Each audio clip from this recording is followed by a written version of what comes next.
क्योंकि पिछली क्लास में मैंने आपको मटेरियल वैरिएंस सिखाया था। अभी मटेरियल वैरिएंस में सबसे पहले मैंने बात किसकी की थी आपसे? हमने बात की थी मटेरियल कॉस्ट वैरिएंस की। अभी मटेरियल कॉस्ट वैरिएंस तो हम आपको दिखा था मैंने स्टैंडर्ड कॉस्ट और actual output minus actual cost. पिछली क्लास मैंने बात भी बोली थी कि फर्स्ट क्लास थोड़ी सी डिफिकल्ट लगती है, लेकिन सेकंड क्लास ऑनवर्ड से मतलब दूसरी क्लास से चैप्टर आपको करेंगे सबसे सिंपल, और उसके लिए आपको थोड़ा सा वेट करना पड़ेगा। कॉस्ट वैरिएंस में जो फ्लक्चुएशन आता है उसकी दो वजह बताई थी मैंने आपको। यदि आपसे पूछोगे कोई भी पर्सन यदि मटेरियल कॉस्ट निकालना चाहते हैं तो उसके लिए क्या करना पड़ेगा उनको? क्वांटिटी को प्राइस से क्या करना होगा? मल्टीप्लाई। मान लो एक यूनिट बनाने के लिए फिनिश गुड्स की 1 यूनिट ऑफ फिनिश गुड्स बनाने के लिए मुझे सपोज करते हैं 10 किलोग्राम रॉ मटेरियल चाहिए और 1 किलोग्राम मटेरियल मुझे कितने रुपए का मिलेगा? 20 रुपए का मिलेगा, 20 रुपीस पर किलोग्राम। तो ये क्वांटिटी आ गया और आपके पास क्या आ गया? प्राइस। तो मेरी कॉस्ट कितनी आ गई? वो फिनिश गुड्स की एक यूनिट बनाने के लिए मुझे मटेरियल के नाम का कितना खर्चा करना पड़ेगा? 200 रुपए खर्चा करना पड़ेगा। तो उसमें जो कॉस्ट है वो किसके बराबर होता है? Quantity multiply by price. मान लीजिए 10 किलोग्राम मटेरियल लगना चाहिए था, कितने रुपए के हिसाब से? 20 रुपए के हिसाब से मिलना भी चाहिए था।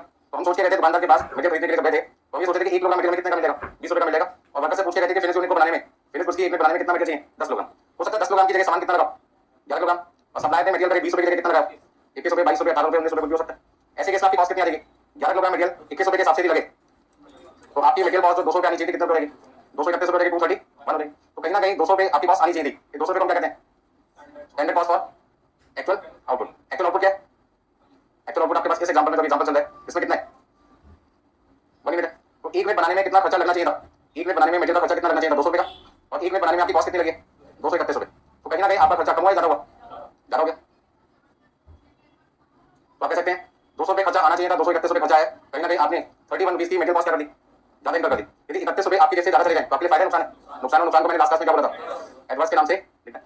अब मैनेजमेंट ने पूछा आपसे, क्योंकि आप कंपनी के पास अकाउंटेंट है, उन्होंने आपसे पूछा भी दो खर्चा आना था 200 का, आया 231 का, कहीं ना कहीं 31 रुपए बहुत ज्यादा लग गई। मुझे बताओ 31 रुपए का नुकसान क्यों हुआ? तो आपने कहा इसकी दो वजह हो सकती है, या तो क्वांटिटी की वजह से नुकसान हुआ होगा या फिर प्राइस की वजह से नुकसान हुआ होगा। उन्होंने क्या मैनेजमेंट ने पूछा आपसे क्या मतलब इसका? उन्होंने कहा सामान लगना था 10 किलोग्राम, लगा दिया कितना यार? तो यदि कोई काम 10 किलोग्राम में होता था अब तक, अब उसी काम को दोबारा करेंगे तो 10 किलोग्राम लगना चाहिए था, क्योंकि लास्ट टाइम सामान बनाते टाइम कितना मटेरियल लगा? 10 किलोग्राम। तो नेक्स्ट टाइम कितना लगना चाहिए? और लगा कितने? इस तरह आउटपुट तो एक ही बनी है और बनाने में मटेरियल 1 किलोग्राम क्या लग गया?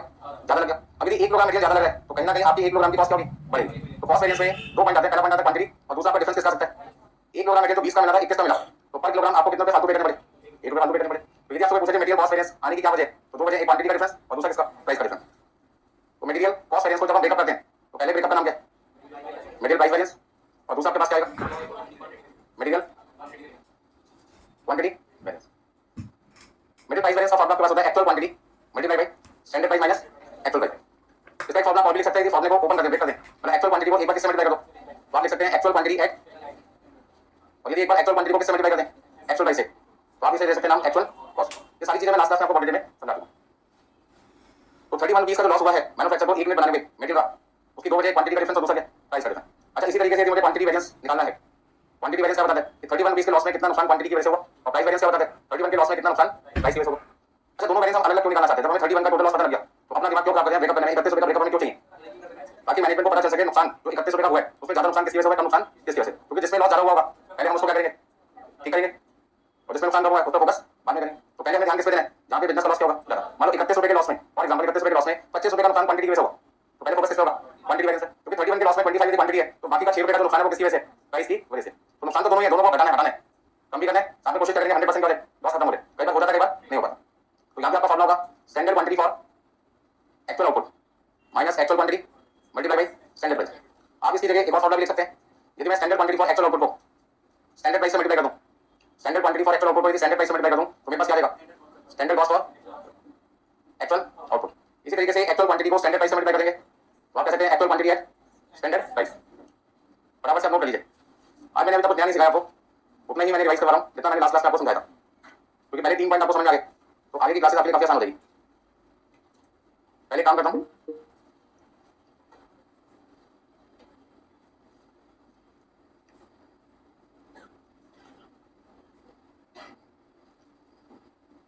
एक एग्जांपल कराता हूं ताकि तीनों पॉइंट क्लियर हो जाए। तो आपको ध्यान रखना है कि मुझे यदि प्राइस वेरिएंस निकालना है तो मैं इन दोनों में से कोई भी एक फॉर्मूला यूज कर सकता हूं। यदि मुझे क्वांटिटी वेरिएंस निकालना है तो भी मैं इन दोनों में से कोई भी फॉर्मूला यूज कर सकता हूं। यदि कोई मुझसे पूछता है आप कौन सा फॉर्मूला यूज करते हो प्राइस और क्वांटिटी, तो मैं सेकंड फॉर्मूला यूज करता हूं। मुझे मैं बाकी नोट बना लेता हूं और उन बाकी नोट्स में ये सारी की सारी जो नाम मैंने लिखे हुए हैं उनकी कैलकुलेशन कर लेता हूं। उससे फायदा क्या होता है? जब बाकी नोट बना के कैलकुलेशन कर लेंगे तो आपको सिर्फ फॉर्मूले में क्या करना होगा? वैल्यू पुट करनी पड़ेगी और ये आप लिख देगा, आसान हो जाएगा। तो सभी स्टूडेंट के दो ऑप्शन है, इनको पहला फॉर्मूला चलेगा, पहले से करें, इसको दूसरा चल गया, दूसरा चलेगा। किसी को क्वेश्चन ही ना पसंद आया एग्जाम में, छोड़ के दूसरा क्वेश्चन भी कर सकते। कोई क्वेश्चन पसंद नहीं आया और मैं पक्का उसका जाना तो छोड़ना तो बहुत सही ना। एक बार आपने एंट्री ले ली, एग्जिट बहुत मुश्किल होता है, क्योंकि पूरे रिश्तेदारों में जान पहचान सबसे क्या दिया, बच्चा हमारा सीए बनने वाला है। अभी से फाउंडेशन किया हुआ है, मार्केट में तो नाम क्या हो गया आपका, क्या कर रहा है बच्चा आपका, सीए। अब पीछे तो जान सकते ना क्या कर रहा है, सीए में क्या कर रहा है, सीए मतलब कोई ना कोई प्रोफेशनल कोर्स कर रहा है। तो एग्जिट तो है नहीं जल्दी से यहाँ पर, एग्जिट कब होगा जब आपके पास डिग्री आ जाएगी।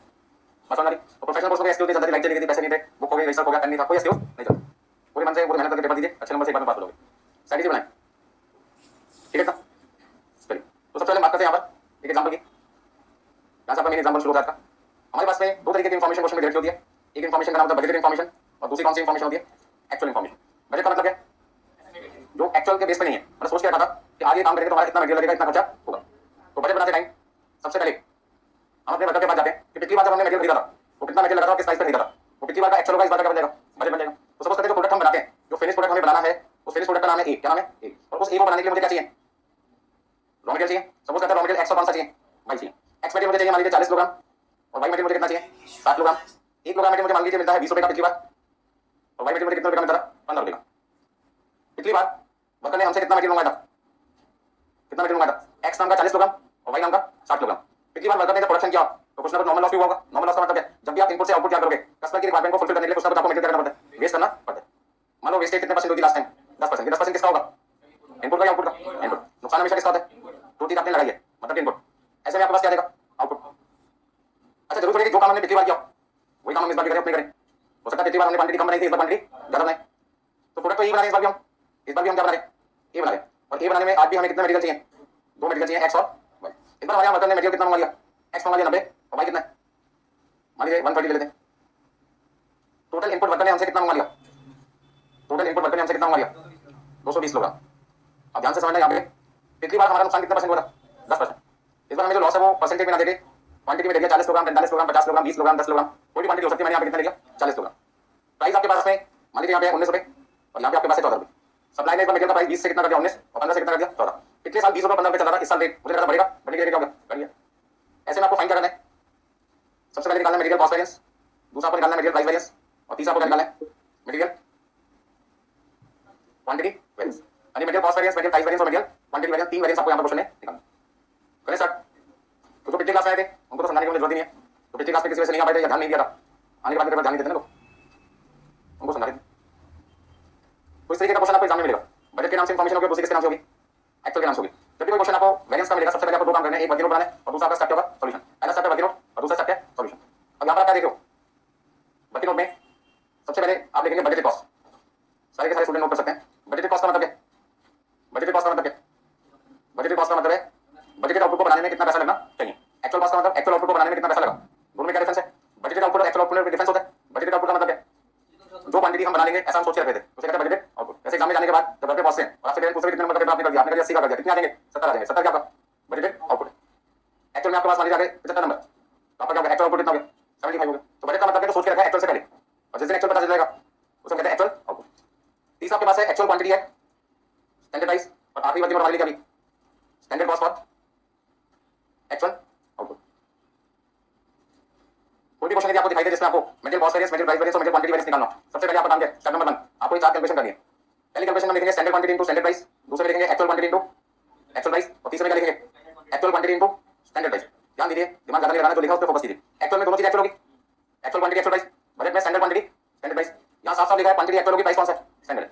स्टैंडर्ड कॉस्ट और एक्चुअल आउटपुट का मतलब होता है एक्चुअल आउटपुट को बनाने में कितना पैसा लगना चाहिए था। स्टैंडर्ड कॉस्ट और एक्चुअल आउटपुट का मतलब है एक्चुअल आउटपुट को बनाने में कितने पैसे लगने चाहिए थे। तो इसके लिए सबसे पहले पता लगाओ एक्चुअल आउटपुट को बनाने में मटेरियल कितना लगना चाहिए था, एक्चुअल आउटपुट को बनाने में कितना मटेरियल लगना चाहिए था।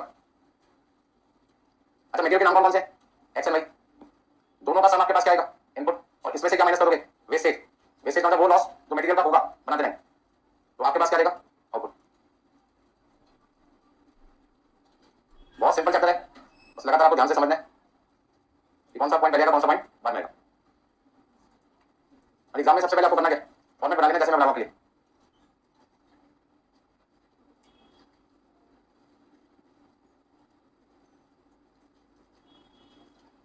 अब लिखना बंद कर दीजिए और जो क्वेश्चन आपने नोट कर रखा था केवल वो क्वेश्चन आपके सामने होना चाहिए। सबसे पहले इन्फॉर्मेशन कहाँ पे देखो जाके, सबसे पहले आप इन्फॉर्मेशन देखिए बजट में जाके। तो बजट में स्टैंडर्ड क्वांटिटी कितनी है 40 किलोग्राम और कितनी है 60 किलोग्राम। तो मैंने यहाँ पे कितना लिख दिया 40 किलोग्राम 60 किलोग्राम, टोटल कितना देगा 100 किलोग्राम। लॉस कितना बताया था क्वेश्चन में 10%, किसका लॉस होगा इनपुट का मतलब 100 किलोग्राम का 10% कितना आएगा 10 किलोग्राम। तो पिछली बार वर्कर ने 100 किलोग्राम इनपुट मंगवाकर हमें आउटपुट कितना बना के दिया था 90 किलोग्राम। और वेट कितना था आपके पास में 20 रुपए 15 रुपए 800 रुपया कितना देगा 900। यानी एक्चुअल में मटेरियल लगा था 90 किलोग्राम 130 किलोग्राम। देख के लिखना यहाँ से एक्चुअल के नीचे। यानी 90 किलोग्राम 130 किलोग्राम मतलब हो गया 220 किलोग्राम। इस बार वर्कर ने मटेरियल एक्चुअल में कितना यूज कर लिया 220 किलोग्राम, जिसमें से 90 किलोग्राम एक्स मटेरियल का यूज किया और 130 किलोग्राम किसका यूज किया वाई का। 40 किलोग्राम वर्कर ने मटेरियल खराब कर दिया उसको बनाते रहे और हमें आउटपुट कितना दे दिया आपने 180। मटेरियल का रेट आपके पास है 19 रुपए 14 रुपए और वैल्यू आपको बताएंगे 1710 और कितना है 1820 ऊपर वाला सही का 1710। अब यदि मैं 90 किलोग्राम और 130 किलोग्राम, ध्यान से सुनना आपको यहाँ से पॉइंट नंबर 3 समझाऊंगा आपको। पॉइंट नंबर 3 का मतलब है वो मटेरियल जो मैं खरीद के रहा हूँ 90 और 130 किलोग्राम, यदि 19 रुपए और 14 रुपए की जगह मुझे उस प्राइस पर मिलता तो प्राइस में सोच के गया था तो मुझे कितने पैसे देने पड़ते। ऐसे समझो आप सप्लायर है, मैं आपकी दुकान पे आया, मैंने कहा एक्स मटेरियल 90 रुपए और वाई मटेरियल कितना दे रहे हो 130 किलोग्राम। एक्स मटेरियल 90 किलोग्राम दे रहे हो, वाई मटेरियल कितना दे रहे हो 130 किलोग्राम। तो आपने एक्स मटेरियल कितना निकाल दिया 90 किलोग्राम और वाई कितना निकाल दिया मेरे लिए 130। अब मैं अपने मन में सोचा मुझे कितना पैसे देने, तो मैं अपने घर से अपने ऑफिस से अपने बिजनेस से फैक्ट्री से जब आपकी दुकान पे आ रहा हूँ रास्ते में क्या सोच रहा हूँ कि मुझे एक्स कितने रुपए के हिसाब से मिलेगा 20 के हिसाब से और वाई कितने के हिसाब से मिलेगा 15। तो जो रेट मैं सोच रहा हूँ यदि उस रेट से मैं आपको पैसा देता तो आज एक्स का कितना पैसा देता 1800 और वाई का कितना देता कितना 1950। जबकि मैंने 1800 की जगह दिए कितने 1710 क्यों दिया क्योंकि पिछली बार के मुकाबले इस बार प्राइस क्या होगा मटेरियल कम हो गया। बस समझ रहे आपने देखा जब इलेक्शन का टाइम आता है तो जैसे स्टेट में इलेक्शन होता है वहां पे सामान क्या होता है सस्ता होता है क्योंकि लोगों को दिखाना होता है कि हमने सामान क्या दिया सस्ता। जैसे इलेक्शन खत्म 2 महीने बाद जितना नुकसान होता है इलेक्शन के टाइम पर प्राइस क्या होती है आई होती है। तो मान लो जो मैं सामान खरीद के लाया था 90 130 का था हो सकता है समय इलेक्शन चल रहा सामान क्या हो गया सस्ता हो गया। तो प्राइस कोई भी वजह से बढ़ सकता है कोई वजह से कर सकते हैं। जीएसटी का रेट चेंज हो गया उसकी वजह से प्राइस कम हो सकता है प्राइस ज्यादा हो सकता है। रेट इंक्रीज हो गया तो सामान महंगा रेट बढ़ गया सामान सस्ता हो जाएगा। प्राइस फ्यूल चार्जेस का यदि प्राइस बहुत ज्यादा इन्फ्लेशन हो जाएगा सामान महंगा हो जाएगा। यदि डीजल पेट्रोल सीएनजी के गैस बढ़ जाए तो सामान के रेट करेंगे कम हो जाएंगे। कंपनी के डिस्काउंट पॉलिसी पर डिपेंड करता है कंपनी ने हो सकता है सामान सस्ता कर दियो। अभी आपने देखा था कि फेस्टिवल ऑफर चलता था ऑनलाइन साइट पर तो कंपनी ने अपने प्राइस 20% 25% कर दिए थे। हो सकता है हमने उसी दौरान सामान खरीदा तो हमें सामान क्या मिलेगा सस्ता मिलेगा। तो कोई भी रीजन हो सकता है जिसकी वजह से प्राइस बढ़ भी सकता है प्राइस घट भी सकता है। अगला पॉइंट मेन पॉइंट नंबर 4 इसको समझने में काफी टाइम लगता है ध्यान से समझिए। ये मेरी एक्चुअल कॉस्ट है 1710 और 1820 एक बार इनका टोटल करके देखते कितना आता है। यानी 1720 और 1820 कितना आएगा 3530 हो गए और ये मेरे पास कितना है 1700। ध्यान से समझना मुझे मान लीजिए मटेरियल कॉस्ट वेरिएंस निकालना है तो मटेरियल कॉस्ट वेरिएंस निकालने के लिए मुझे क्या करना पड़ेगा जो कॉस्ट मैंने सोची है बजट कॉस्ट और दूसरी कॉस्ट कौन सी है उन दोनों कॉस्ट के बीच में क्या निकालना है डिफरेंस निकालना है। ध्यान से समझना लिखना कुछ नहीं है। यदि मैं बजट कॉस्ट और एक्चुअल कॉस्ट के बीच का डिफरेंस निकालूंगा तो मुझे कौन सा वेरिएंस मिलेगा मटेरियल कॉस्ट वेरिएंस। तो मेरे सामने दिक्कत क्या है कि जो बजट कॉस्ट मुझे क्वेश्चन में दिखाई दे रही है 1700 रुपए वो 1700 रुपए किसकी है 90 की और जो एक्चुअल कॉस्ट है 3530 रुपए वो किसकी कॉस्ट है 180 की। इसका मतलब 90 की कॉस्ट को 180 की कॉस्ट से कंपेयर करना आपको गलत सही है नहीं है गलत है। तो 90 की कॉस्ट को 180 से कंपेयर नहीं किया जा सकता। इसका मतलब या तो 90 को 180 में कन्वर्ट कर लो या 180 को किसमें कन्वर्ट करो 90। तो पॉइंट यहां पर आता है कि जो सोचा उसको बदला जा सकता है बजट करना सोच एक्चुअल तो चेंज नहीं हो सकता। तो ऐसे केस में मुझे अपनी 90 वाली कॉस्ट को किस पे लाना पड़ेगा 180 पे। तो जब मैं अपनी 90 वाली कॉस्ट को 180 पे लाता हूं तो उसका नाम क्या रखते हैं बजट कॉस्ट के लिए standard cost for actual output. तो यहां पे फिर नाम बदल के क्या लिखना पड़ेगा आपको standard cost for actual output. इसका मतलब क्या है इसका मतलब है कि एक्चुअल आउटपुट को बनाने में कितना पैसा मटेरियल के नाम पर खर्चा होना चाहिए था। तो कॉस्ट अकाउंटिंग के पास हम गए और हमने उनसे पूछा क्या आप हमें अपनी कैलकुलेशन 90 से 180 पे बता सकते हो कितनी है। आपने हमें 90 की तो बता दी और हमें 90 की कॉस्ट नहीं चाहिए हमें किसकी कॉस्ट चाहिए 180 की। तो उन्होंने जैसे 90 का आंसर निकाला वैसे किसका निकाल दूंगा 180 का यूनिट मेथड यूज करके। तो कहते हैं 90 किलोग्राम बनाने के लिए मुझे एक्स कितना चाहिए था 40 किलोग्राम। 90 बनाने के लिए मुझे मटेरियल एक्स कितना चाहिए 40। आप मुझसे आंसर किसका मांगे हो तो 180 का कितना आएगा बताओ कितना लिखूं 80 किलोग्राम। अच्छा 90 बनाने में वाई मटेरियल कितना चाहिए 60 किलोग्राम तो 180 बनाने में कितना चाहिए। तो कॉस्ट अकाउंटिंग कहते हैं यदि आप 180 किलोग्राम सामान बनाना चाहते हैं तो आपकी मटेरियल की जो रिक्वायरमेंट होगी वो कितनी होनी चाहिए थी 200 किलोग्राम और वर्कर ने कितना लगा दिया 220 किलोग्राम।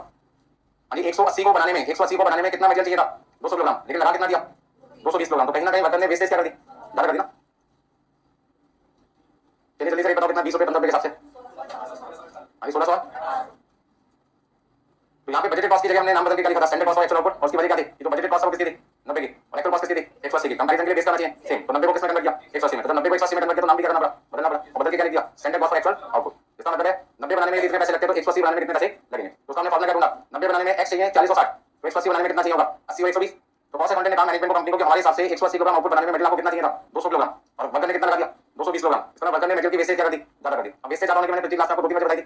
पुअर क्वालिटी का मटेरियल मिल सकता है या फिर जो मशीन है वो आउटडेटेड हो गई जिसमें बार-बार मटेरियल जाता है खराब हो जाता है फंस जाता है। जैसे मान लीजिए फोटो सेट मशीन है जिसका जो रेम होता है जिनका अंदर पेपर है वो आप फोटो सेट मशीन में डाल दो उसका रोलर खराब हो गया तो बार-बार पेज क्या होगा फंस जाएगा उसमें। और जब आप उस मशीन को खोल के फटे हुए पेज निकालोगे तो 4-5 पेज क्या होंगे खराब होंगे। तो उसका मशीन यदि खराब है तो भी आपका मटेरियल की वेस्टेज हो सकती है। वर्कर यदि अनस्किल्ड है तो काम करने का तरीका पता नहीं हो सकता है मटेरियल की क्या कर दे वेस्टेज। या पुअर क्वालिटी का मटेरियल मिल जाए तो भी क्या होगी वेस्टेज होगी। बात समझ रहे हैं आप मान लीजिए ड्राइंग कर रहे हैं पेपर पर मतलब पेपर ऐसे जैसे आपने सपोज करते हैं जो कलर जो आप कलर यूज कर रहे हैं वो लिक्विड वाले कलर है और पानी वाले कलर वाटर कलर जैसे आपने पेपर पे कलर पूरा पेपर पे क्या हो गया कलर फैल गया तो क्या आपको ड्राइंग नहीं बनानी आती थी। तो नुकसान किसकी वजह से हुआ कलर का पेपर लो क्वालिटी का मतलब का समय भी खराब हुआ साथ में कलर भी खराब हो गया और ये दोनों नुकसान किसकी वजह से हुए पुअर क्वालिटी का पेपर यूज करने की वजह से। यदि आपने फाइन क्वालिटी का पेपर यूज किया तो फाइन का मतलब जहां पर पेपर लीक और वाटर लीक नहीं होगा। चलिए सबसे पहले इतनी सारी चीजें समझने के बाद ये सारी चीजें मैं लास्ट क्लास में बहुत डिटेल में आपको बता चुका हूं। कितना लिख दिया सबने? तो सबसे पहले सॉल्यूशन करते हैं। पहला वेरिएंस कौन सा आपका? Material cost variance. फॉर्मूला क्या लिखा था मैंने? Standard cost for actual output minus actual cost. अच्छा दूसरा आंसर मटेरियल प्राइस वेरिएंस। अच्छा प्राइस वेरिएंस के मैंने दो फॉर्मूला बताया आपको, आप कोई सा भी यूज कर सकते हैं। मैंने लिखा actual quantity at standard price minus actual cost. मैं इस फॉर्मूले को यूज करता हूं क्योंकि मैं वर्किंग नोट पेन की वैल्यू निकाल चुका हूं। और तीसरा आपके पास है मटेरियल क्वांटिटी वेरिएंस, जहां पे हमें क्वांटिटी का डिफरेंस बताना है और इसलिए फॉर्मूला यूज करेंगे standard cost for actual output minus actual quantity है। अच्छा मटेरियल के नाम क्या कहते हैं? X and Y.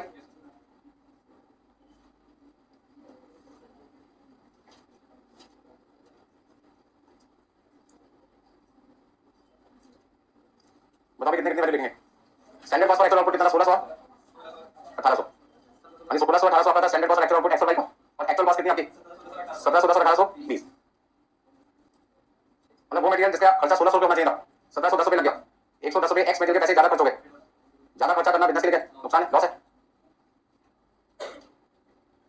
अभी टोटल नुकसान कितना हो गया? 130 रुपये का नुकसान हो गया। 130 का लॉस हो गया आपको। मैनेजमेंट जानना चाहते हैं 130 रुपये का जो नुकसान हुआ उसमें प्राइस कितना जिम्मेदार और कितना जिम्मेदार क्वांटिटी है, मतलब कौन सा लॉस किसकी वजह से हुआ पता होना चाहिए। तो पॉइंट नंबर 2 में actual quantity at standard price, actual quantity at standard price कितना? 1800 और 1950। 1800 1950 और एक्चुअल कॉस्ट कितनी है? 1710 1820। अब यहाँ तो मुझे फायदा दिखाई दे रहा है, कोई बता सकता फायदा क्या हुआ? ध्यान से समझो। जो मटेरियल आपको 19 रुपये का मिलना था या 19 का मिला? 20 का मिलना था 19 का मिला। जो मटेरियल आपको 20 का मिलना था 19 का मिला, 1 रुपये सस्ता मिला। जो मटेरियल 15 रुपये का मिलना था वो कितने का मिला? 14 रुपये का। इस तरह दोनों मटेरियल 1 रुपये सस्ता मिला। तो सस्ता मिलने पर कितना फायदा हुआ? तो फेवरेबल। तो मैनेजमेंट को हमने क्या समझा? पिछली बार के मुकाबले इस बार हमारा मटेरियल 20 वाला 19 में मिला और 15 वाला कितने में मिला? 14 में। दोनों मटेरियल सस्ते मिले और सस्ता मिलने की वजह से हमें कितने रुपये का फायदा हो गया? 220 रुपये का फायदा हो गया। मतलब फायदा होने के बाद भी हमें नुकसान हो गया। मतलब 220 का फायदा है, फिर भी हमारा ओवरऑल लॉस कितना है? टोटल लॉस हमें अभी कितना है? 120 है ना। मतलब 220 का फायदा होने के बाद भी अभी 120 का लॉस है। इसका मतलब क्वांटिटी का नुकसान क्या है? इतना ज्यादा है तो जो 220 का फायदा था वो भी खत्म हो गया, सेटअप हो गया उसके बाद भी लॉस कितना बच गया? 120 का। आप इसे ऐसे कह सकते हैं। तो standard cost for actual output बताओ कितना लिखो? 1600 1800 1800 1900 कितना लिखो? यानी 200 एडवांस और 150 एडवांस, यानी कितना आएगा? 350 रुपये एडवांस है। मैं को ये समझा रहा था कि क्वांटिटी का नुकसान इतना बड़ा था कि 350 रुपये के लॉस में 220 का जो फायदा हुआ था वो सेटअप हो गया। उसके बाद भी अभी लॉस कितना है? 130 का। अब इसको ऐसे समझो ना, 350 रुपये नेगेटिव है और 220 रुपये पॉजिटिव है। अभी भी नेगेटिव कितना है? और 130 नेगेटिव को क्या कहते हैं? 130 रुपये एडवांस। अभी फटाफट से नोट कर लीजिए।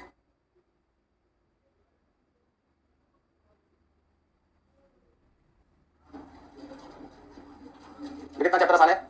सबसे पहले आपका मन करेगा ये क्वेश्चन एग्जाम में करूं, ठीक है ना। और ये बात अभी नहीं कहोगे, क्लास खत्म होने के टाइम पे कहोगे। अच्छा एक बात बताइए, जो कॉस्ट वेरिएंस उसके दो फैक्टर थे, प्राइस और दूसरा कौन सा था? क्वांटिटी। प्राइस का जो डिसीजन है वो कौन लेता है? हम लेते हैं या सप्लायर? तो इसका मतलब ये हमारे कंट्रोल में नहीं है। हम थोड़ी कंट्रोल कर सकते हैं प्राइस को कंट्रोल कौन करेगा? सप्लायर। तो सप्लायर सस्ता देगा सामान या फिर महंगा देगा। लेकिन हमारी फैक्ट्री के अंदर मटेरियल कम लग रहा है ज्यादा लग रहा है, ये सप्लायर डिसाइड करेगा, हम डिसाइड करेंगे। इसका कौन सा लॉस हमारी वजह से हुआ? क्वांटिटी का लॉस। और कौन सा लॉस, कौन सा फायदा किसकी वजह से हुआ? सप्लायर की वजह से। किस पे हम कंट्रोल नहीं कर पाए? सप्लायर पे, प्राइस पे कर सकते हैं लेकिन सप्लायर बदल दें या सप्लायर पे प्रेशर डाल देंगे तो रेट पे देना पड़ेगा, तो रेट में मांगो। उतना पॉसिबल है जब आप ह्यूज क्वांटिटी सप्लायर से मांगे तब आपको क्वांटिटी डिस्काउंट मिल पाएगा। यदि आप नॉर्मल क्वांटिटी मांग रहे हैं तो किस वजह से सप्लायर करेगा? थोड़ा सा सामान मांग रहे हो जो रेट मैं बताऊंगा उसी पे खरीदना पड़ेगा। तो नॉर्मली जो प्राइस वेरिएंस होता है उस पे हमारा कंट्रोल क्या होता है? बहुत कम होता है। लेकिन जो क्वांटिटी वेरिएंस होता है सारा का सारा रिस्पांसिबिलिटी किसकी है? मैनेजमेंट की। तो मैनेजमेंट से हमने पूछा, मैनेजमेंट किससे पूछा? हम मैनेजमेंट से पूछा, मतलब हम क्या इन्वेस्टर, हमारा पैसा कंपनी में है, हमने कंपनी से पूछा क्वांटिटी वेरिएंस 350 रुपये का नुकसान हुआ क्यों हुआ? उन्होंने कहा हमें नहीं पता, हम आपको पूछ के बताएंगे किससे? कॉस्ट अकाउंटेंट से। तो कॉस्ट अकाउंटेंट ने मैनेजमेंट को जो जवाब दिया होगा वही मैनेजमेंट ने जवाब किसको दिया होगा? इन्वेस्टर को। तो हम किसके पास जाएंगे अपना आंसर देने के? सीएमए के पास। पहुंच जाते हैं सीएमए के पास।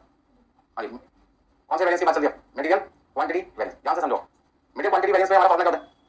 फॉर्मूला क्या होता है? Standard cost for actual output minus, ठीक है। एक काम करते हैं, थोड़ा सा डिटेल में समझने के फॉर्मूले का ब्रेकअप करते हैं। Standard cost for actual output जो वर्किंग नोट नंबर 4 में हमने कैलकुलेट किया था, उसका फॉर्मूला क्या था? स्टैंडर्ड क्वांटिटी फॉर, लिखना बिल्कुल बंद कर दो, मैं जब तक समझ में ना आए लिखना बिल्कुल, काम का गलती हो जाएगी बिना बात। यानी standard cost for actual output का मतलब है एक्चुअल आउटपुट को बनाने में कितना पैसा लगना चाहिए। उसका फॉर्मूला क्या दूंगा? हमने कहा एक्चुअल आउटपुट बनाने में पहले तो ये पता लगाओ क्वांटिटी कितनी लगनी चाहिए थी, उसको प्राइस से क्या कर दो मल्टीप्लाई। हमने यहाँ पर क्या देखा? स्टैंडर्ड प्राइस दोनों की कॉमन है भाई। हमारा ओरिजिनल फॉर्मूला तो यही था ना, मटेरियल क्वांटिटी वेरिएंस का मेन फॉर्मूला तो यही है। वो तो वर्किंग नोट बनाते हैं, इसके फॉर्मूला ओरिजिनल ना यूज करते हैं, हम ये वाला यूज करते हैं, उससे फर्क पड़ता नहीं। अब यहाँ पे ध्यान से समझो, standard quantity for actual output का मतलब है एक्चुअल आउटपुट को बनाने में, एक्चुअल आउटपुट कितना क्वेश्चन बता सकते हो? एक्चुअल आउटपुट कितना क्वेश्चन है? यानी एक्चुअल आउटपुट को बता सकते हैं? आगे बोल के बताओ, बंद करके भी सबने। एक्चुअल आउटपुट कितने कौन बताएगा?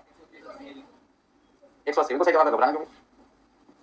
एक्चुअल आउटपुट कितना होगा, एक्चुअल के नीचे आउटपुट जो लिखा होगा वो कौन सा आउटपुट होगा, एक्चुअल आउटपुट आपके पास है 180, यानी 180 किलोग्राम मेरा एक्चुअल आउटपुट है, ध्यान से समझना, अभी कुछ लिखना नहीं है। इसे बनाने में मटेरियल लगना कितना चाहिए था, इसे बनाने में मटेरियल लगना कितना चाहिए था, इसे बनाने में मटेरियल लगना चाहिए था 90 किलोग्राम और 130, सोच समझ के बोला करो, दो मन में बोल दे दो, यानी एक्चुअल आउटपुट को बनाने में, एक्चुअल आउटपुट को बनाने में कितना मटेरियल लगना चाहिए था 80 और 120 लिखा भी हुआ है, यानी एक्चुअल आउटपुट को बनाने में मटेरियल एक्स लगना चाहिए था 80 किलोग्राम और वाई लगना चाहिए था कितना 120 किलोग्राम, 80 किलोग्राम लगना चाहिए था और 120 किलोग्राम मटेरियल लगना चाहिए था, और आपका टोटल मटेरियल कितना लगना चाहिए था 200 किलोग्राम, किसको बनाने में, किसको बनाने में 180 को बनाने, वास्तव में एक्चुअल में कितना लग गया, एक्चुअल में कितना मटेरियल लगा, एक्चुअल में आपको लगा 90 किलोग्राम और 130 किलोग्राम, ये कहां से देख के लिखा मैंने, एक्चुअल से, कोई भी चीज एक्चुअल की ढूंढनी है, कहां पे जाके ढूंढनी है, पॉइंट नंबर 2 में, 90 कितना है 130, ये मैं आपको समझाऊंगी, यानी एक्स मटेरियल लगना चाहिए था 80 किलोग्राम, लगा कितना है 90 किलोग्राम, इसका टोटल आपका मटेरियल कितना लगा 220 किलोग्राम, और ये 220 किलोग्राम का पर्पस क्या था 180 किलोग्राम आउटपुट बनाना, इसका मतलब क्या हुआ, मैनेजमेंट ने क्या समझाया, मैनेजमेंट ने समझाया कि 180 किलोग्राम आउटपुट को बनाने में हमारा मटेरियल लगना चाहिए था 200 किलोग्राम, लगा कितना दिया 220 किलोग्राम, तो कहीं ना कहीं हमारा मटेरियल 20 किलोग्राम का लगा, ज्यादा लगा, ठीक है। अब ऐसे में नुकसान कितना हुआ, एक्स मटेरियल जो 80 किलोग्राम लगना चाहिए 90 किलोग्राम लग गए, तो एक्स मटेरियल आपने कितने किलोग्राम ज्यादा खरीदा होगा, 10 किलोग्राम ज्यादा खरीदा, यदि एक्स मटेरियल 10 किलोग्राम ज्यादा खरीदोगे तो 20 रुपए के हिसाब से कितना नुकसान होगा, और वाई मटेरियल भी आपने 10 किलोग्राम ज्यादा खरीदा 15 रुपए के हिसाब से कितना नुकसान होगा, तो आपका जो क्वांटिटी वेरिएंस था 350 हुआ था, आप ऐसे भी निकाल सकते थे एग्जाम में, पर मैंने ऐसे निकाल के क्या किया था, फॉर्मूले में वैल्यू पुट की और फटाफट से क्या निकाल दिया 350, तो पॉइंट है कि जब मेरा आंसर इस तरीके से निकल रहा था तो मैंने अपना टाइम और आपका टाइम क्यों खराब किया इसको बताने में, तो पॉइंट ये है कि मैनेजमेंट ने कॉस्ट अकाउंटेंट से पूछा कि 350 रुपए का नुकसान क्यों हुआ, इसकी वजह आपने बताई नहीं, आपने तो अभी तक केवल किसकी वजह बताई है, 130 रुपए का जो लॉस हुआ है केवल उसकी वजह बताई आपने, आपने किसकी वजह नहीं बताई कि 350 रुपए का जो क्वांटिटी का नुकसान हुआ है उसकी वजह क्या, बात समझो, तो मैनेजमेंट को अभी तक कॉस्ट अकाउंटेंट ने क्या जवाब दिया था, 130 रुपए का जो मटेरियल का नुकसान हुआ है उसमें 220 रुपए का तो फायदा हो चुका था, सामान सस्ता मिला था आपको, पर वर्कर ने वेस्टेज ज्यादा कर दी जिसकी वजह से नुकसान कितना होगा 350 का, तो 350 का नुकसान था 220 का फायदा था, अभी भी नुकसान कितना है 130 का, यहां तक बात खत्म हो गई, फिर मैनेजमेंट ने कॉस्ट अकाउंटेंट से दोबारा पूछा कि 350 रुपए का जो नुकसान हुआ है ये किसकी वजह से हुआ, किसकी वजह से हुआ, हमारे वर्कर की लापरवाही की वजह से या सप्लायर का महंगा देने की वजह से सामान, मैंने कहा हमारे वर्कर जिम्मेदार, हमारी फैक्ट्री, हमारा प्रोडक्शन मैनेजर, ये सारे लोग रिस्पांसिबल है, इसका सप्लायर से कोई लेना देना नहीं, सप्लायर तो प्राइस को बढ़ा सकता है, प्राइस को बढ़ा सकता है, तो अब मुझे ये पता लगाना पड़ेगा 350 रुपए का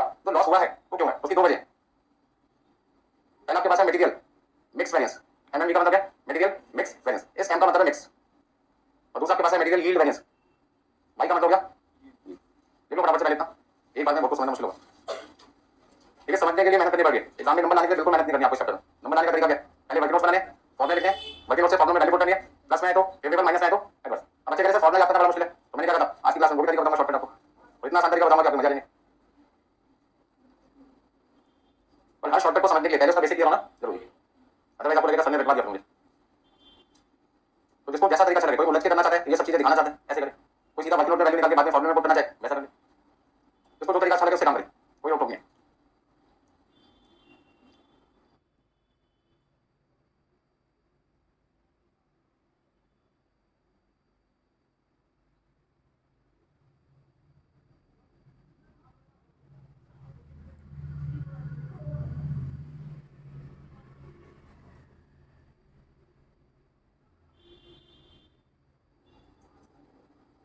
तो मटेरियल मिक्स वेरिएंस क्या होता है, और दूसरा process material yield variance, mix variance आपको बताते हैं, तो आपको 350 रुपए का नुकसान हुआ है उसमें, अच्छा एक बात बताइए 80 और 120 ये मेरा इनपुट आउटपुट है, सोच के बताना 80 और 120 वही लिखा इनपुट है या आउटपुट है, इनपुट है, एक्स मेरा क्या मटेरियल है, वाई भी क्या मटेरियल, मटेरियल क्या है इनपुट होता है, तो एक्स के सामने जो क्वांटिटी लिखी होगी या वाई के सामने जो क्वांटिटी लिखी होगी वो क्या माना जाएगा, इनपुट माना जाएगा ना, जब एक्स और वाई इनपुट है तो उसकी क्वांटिटी भी तो क्या इनपुट है, इसका मतलब 200 किलोग्राम का इनपुट है, ध्यान से समझना,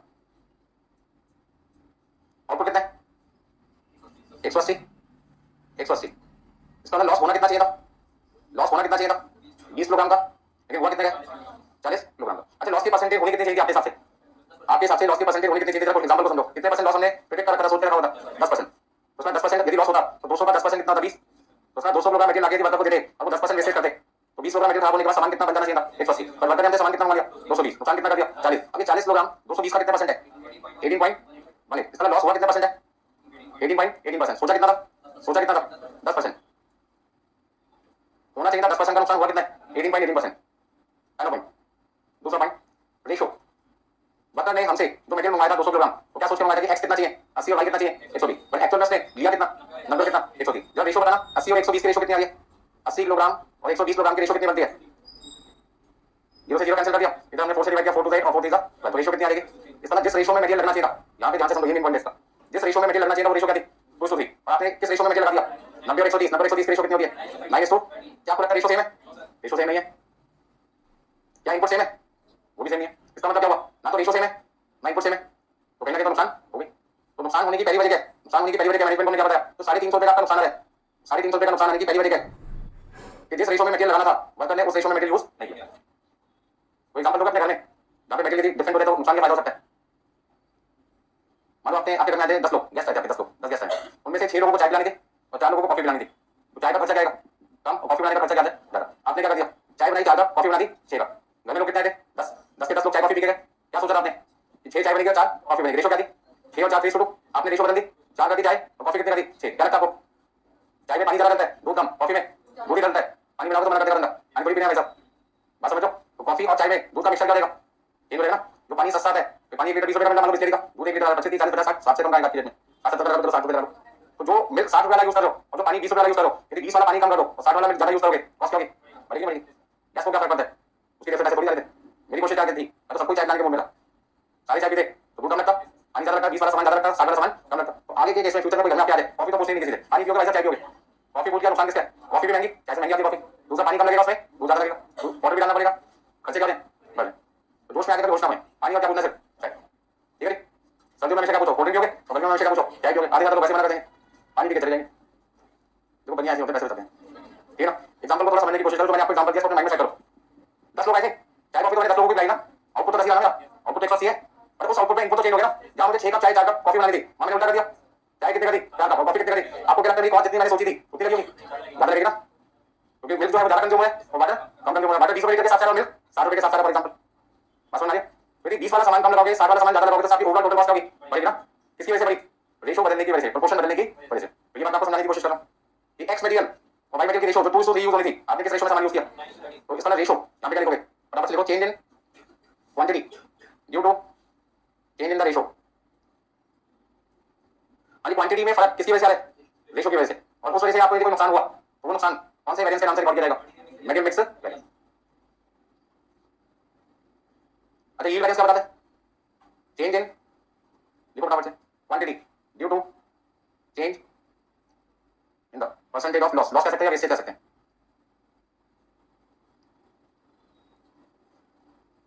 लॉस होना चाहिए था 10%, हुआ कितना है 18.18%, लॉस की परसेंटेज आपको क्या लग रहा है सेम है डिफरेंट है।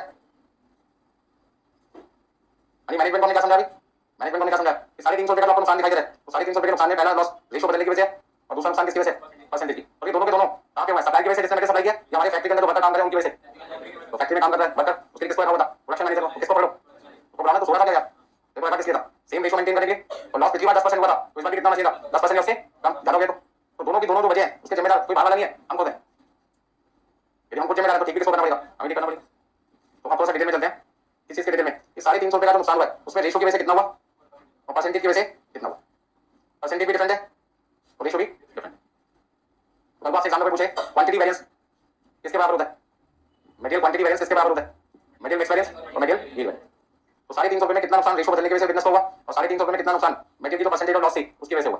तो एक एक थोड़ा सा डिटेल में समझ लेते हैं, नोट कर लिया ना सबने, तो समझने में टाइम लगाना है, करने में बिल्कुल नहीं, करने का तरीका अपना होगा।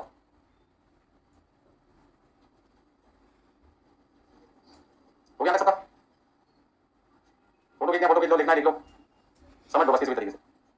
तो 350 रुपये के लॉस में मुझे आपको क्या बताना, इस 350 के लॉस में कितना रिस्पॉन्सिबल रेशो है और कितना रिस्पॉन्सिबल परसेंटेज ऑफ लॉस है।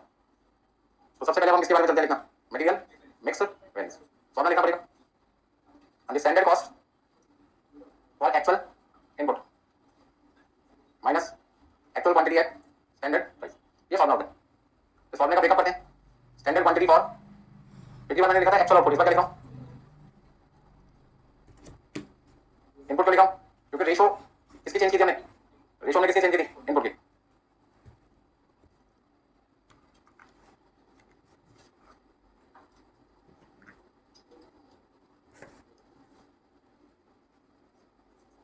इतना सब कुछ मैं आपको इसलिए समझा रहा हूं कि आपको पता चल जाए कि 350 रुपये के लॉस में कौन कौन से फैक्टर थे जो 350 रुपये के लॉस को अकल किए, जैसे क्या क्या वजह थी जिसकी वजह से मैनेजमेंट को बिजनेस को 350 का नुकसान हुआ। तो उसमें सबसे पहली वजह क्या, चेंज इन रेशो, शॉर्ट में लिख देते हैं।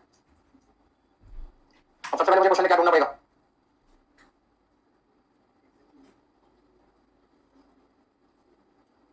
एक्चुअल क्वांटिटी 90 कितना था 130, मतलब 220 किलोग्राम। अच्छा रेशो कितनी आ गई 9:30, क्या लगा मुझे सिर्फ इसका डिफरेंस चाहिए, ओनली रेशो, रेशो का डिफरेंस चाहिए खाली।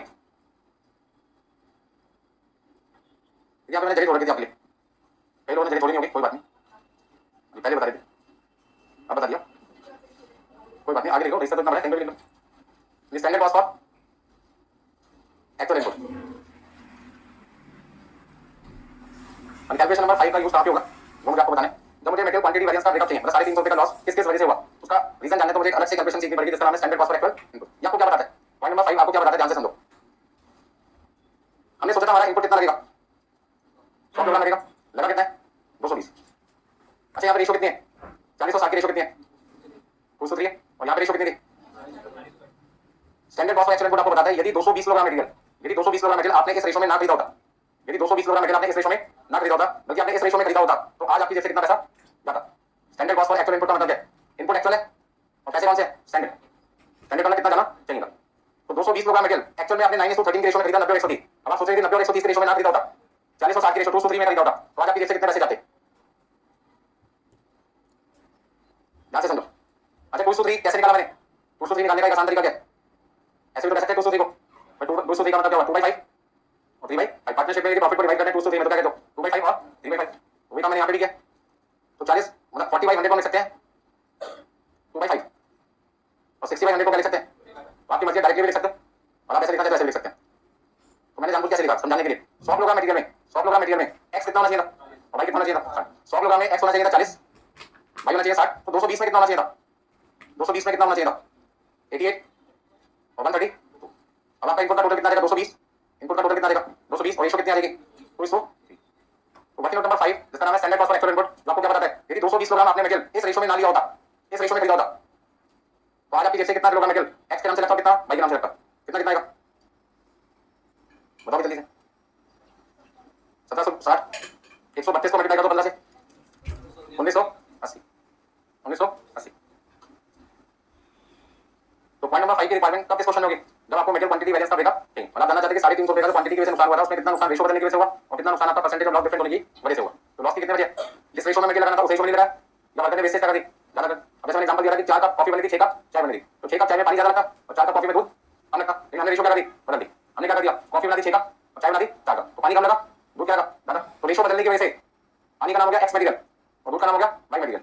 एक्स मटेरियल कम लगा वाई मटेरियल ज्यादा लगा, एक्स मटेरियल ज्यादा सस्ता वाई मटेरियल ज्यादा महंगा, तो महंगा सामान ज्यादा लग गया सस्ता सामान कम लगा। सेटिस्फाई कितने लोगों को करना था 10 लोगों को, किया भी कितने लोगों को 10 को, आउटपुट तो सेम ही है ना। आगे से क्या ध्यान रखना है, चाय ज्यादा लोगों से पूछो कॉफी किसी से पूछो, कोई कहेगा कि मैं तो चाय पीता नहीं उसके लिए अलग से क्या बनाओ पानी, पानी तो ये सबके घर में मिलता है उसको कहता है कॉफी बना दो, मना थोड़ी कर सकते हो भाई, आपको बेचना है आपसे भी बढ़ के भी तो लोग होते हैं, आप बेचना का मतलब क्या है, आपने से पूछा ही जाए वो हम तो चाय पीते हैं हम तो कॉफी पीते हैं कॉफी बना लो हमारे लिए, ऐसे लोग क्या करते हैं यदि आपसे भी ऊपर आते कोई लोग फिर क्या करोगे, आपसे बंदा समझ आप नीचे उनको बता दी वोट वाला दूध तो भैया महंगा आता है, ये दोनों बनाने का काम कर रहा है, ऐसे बंदे तो रखने की कंपनी है, ये दोनों महंगा कर देगा काम, नॉर्मल जो पैकेट का दूध है वो सस्ता, बॉटल वाला मिल तो और महंगा आएगा, ठीक है ना। यहाँ पे सबको समझ में आ गया, अब ध्यान दीजिए 220 किलोग्राम मटेरियल, प्लीज ध्यान दीजिए 220 यहाँ लिखा 220 मैंने यहाँ पे हाईलाइट कर दिया, यहाँ रेशो कितनी है 203 और यहाँ रेशो कितनी है 9:13। चलिए तो यहाँ पे मुझे कितना लिखना चाहिए 88 किलोग्राम और यहाँ कितना लिखना चाहिए 132 किलोग्राम, टोटल कितना हो गया 220 किलोग्राम, रेशो कितनी आ गई, अरे पढ़ने पे ध्यान दीजिए पढ़ने पे। 88 किलोग्राम मटेरियल एक्स लगना चाहिए था, प्लीज ध्यान से सुने, मटेरियल एक्स कितना लगना चाहिए था 88 किलोग्राम लगा कितना दिया 90, इस तरह एक्स मटेरियल कितने किलोग्राम ज्यादा लग गया 2 किलोग्राम मटेरियल ज्यादा लग गया। अच्छा 2 किलोग्राम मटेरियल ज्यादा लग गया एक्स, तो भाई 2 किलोग्राम कम भी तो लगा, फर्क क्या पड़ा, प्राइस का फर्क पड़ा, महंगा वाला सामान कम लगा या ज्यादा लगा, ज्यादा लग गया। एक्स मटेरियल तो 20 किलोग्राम मतलब सॉरी एक्स मटेरियल तो 20 रुपए का रेट था, एक्स मटेरियल कितने 20 रुपए, वो लगना था 88 लगा कितना दिया 90, इस तरह एक्स मटेरियल 2 किलोग्राम ज्यादा लग गया, तो 20 रुपए के हिसाब से 20 रुपए के हिसाब से कितना नुकसान हो गया 2 किलोग्राम का 40 रुपए क्या हो गया एडवांस हो गया ना। और जो वाई मटेरियल 15 रुपए के हिसाब से मिलता है वो लगना था 132 किलोग्राम, आपने कितना लगा दिया 130, तो सर आपने वाई मटेरियल 2 किलोग्राम कम लगा, कम लगा मतलब कम खरीदा मतलब पैसे कम लगे, फेवरेबल। अभी भी आपका नुकसान कितना है तो 10 रुपए के लिए, तो मैनेजमेंट को क्या समझाया 350 रुपए का जो नुकसान हुआ था उसमें 10 रुपए का नुकसान किसकी वजह से हुआ, रेशो बदलने की वजह से।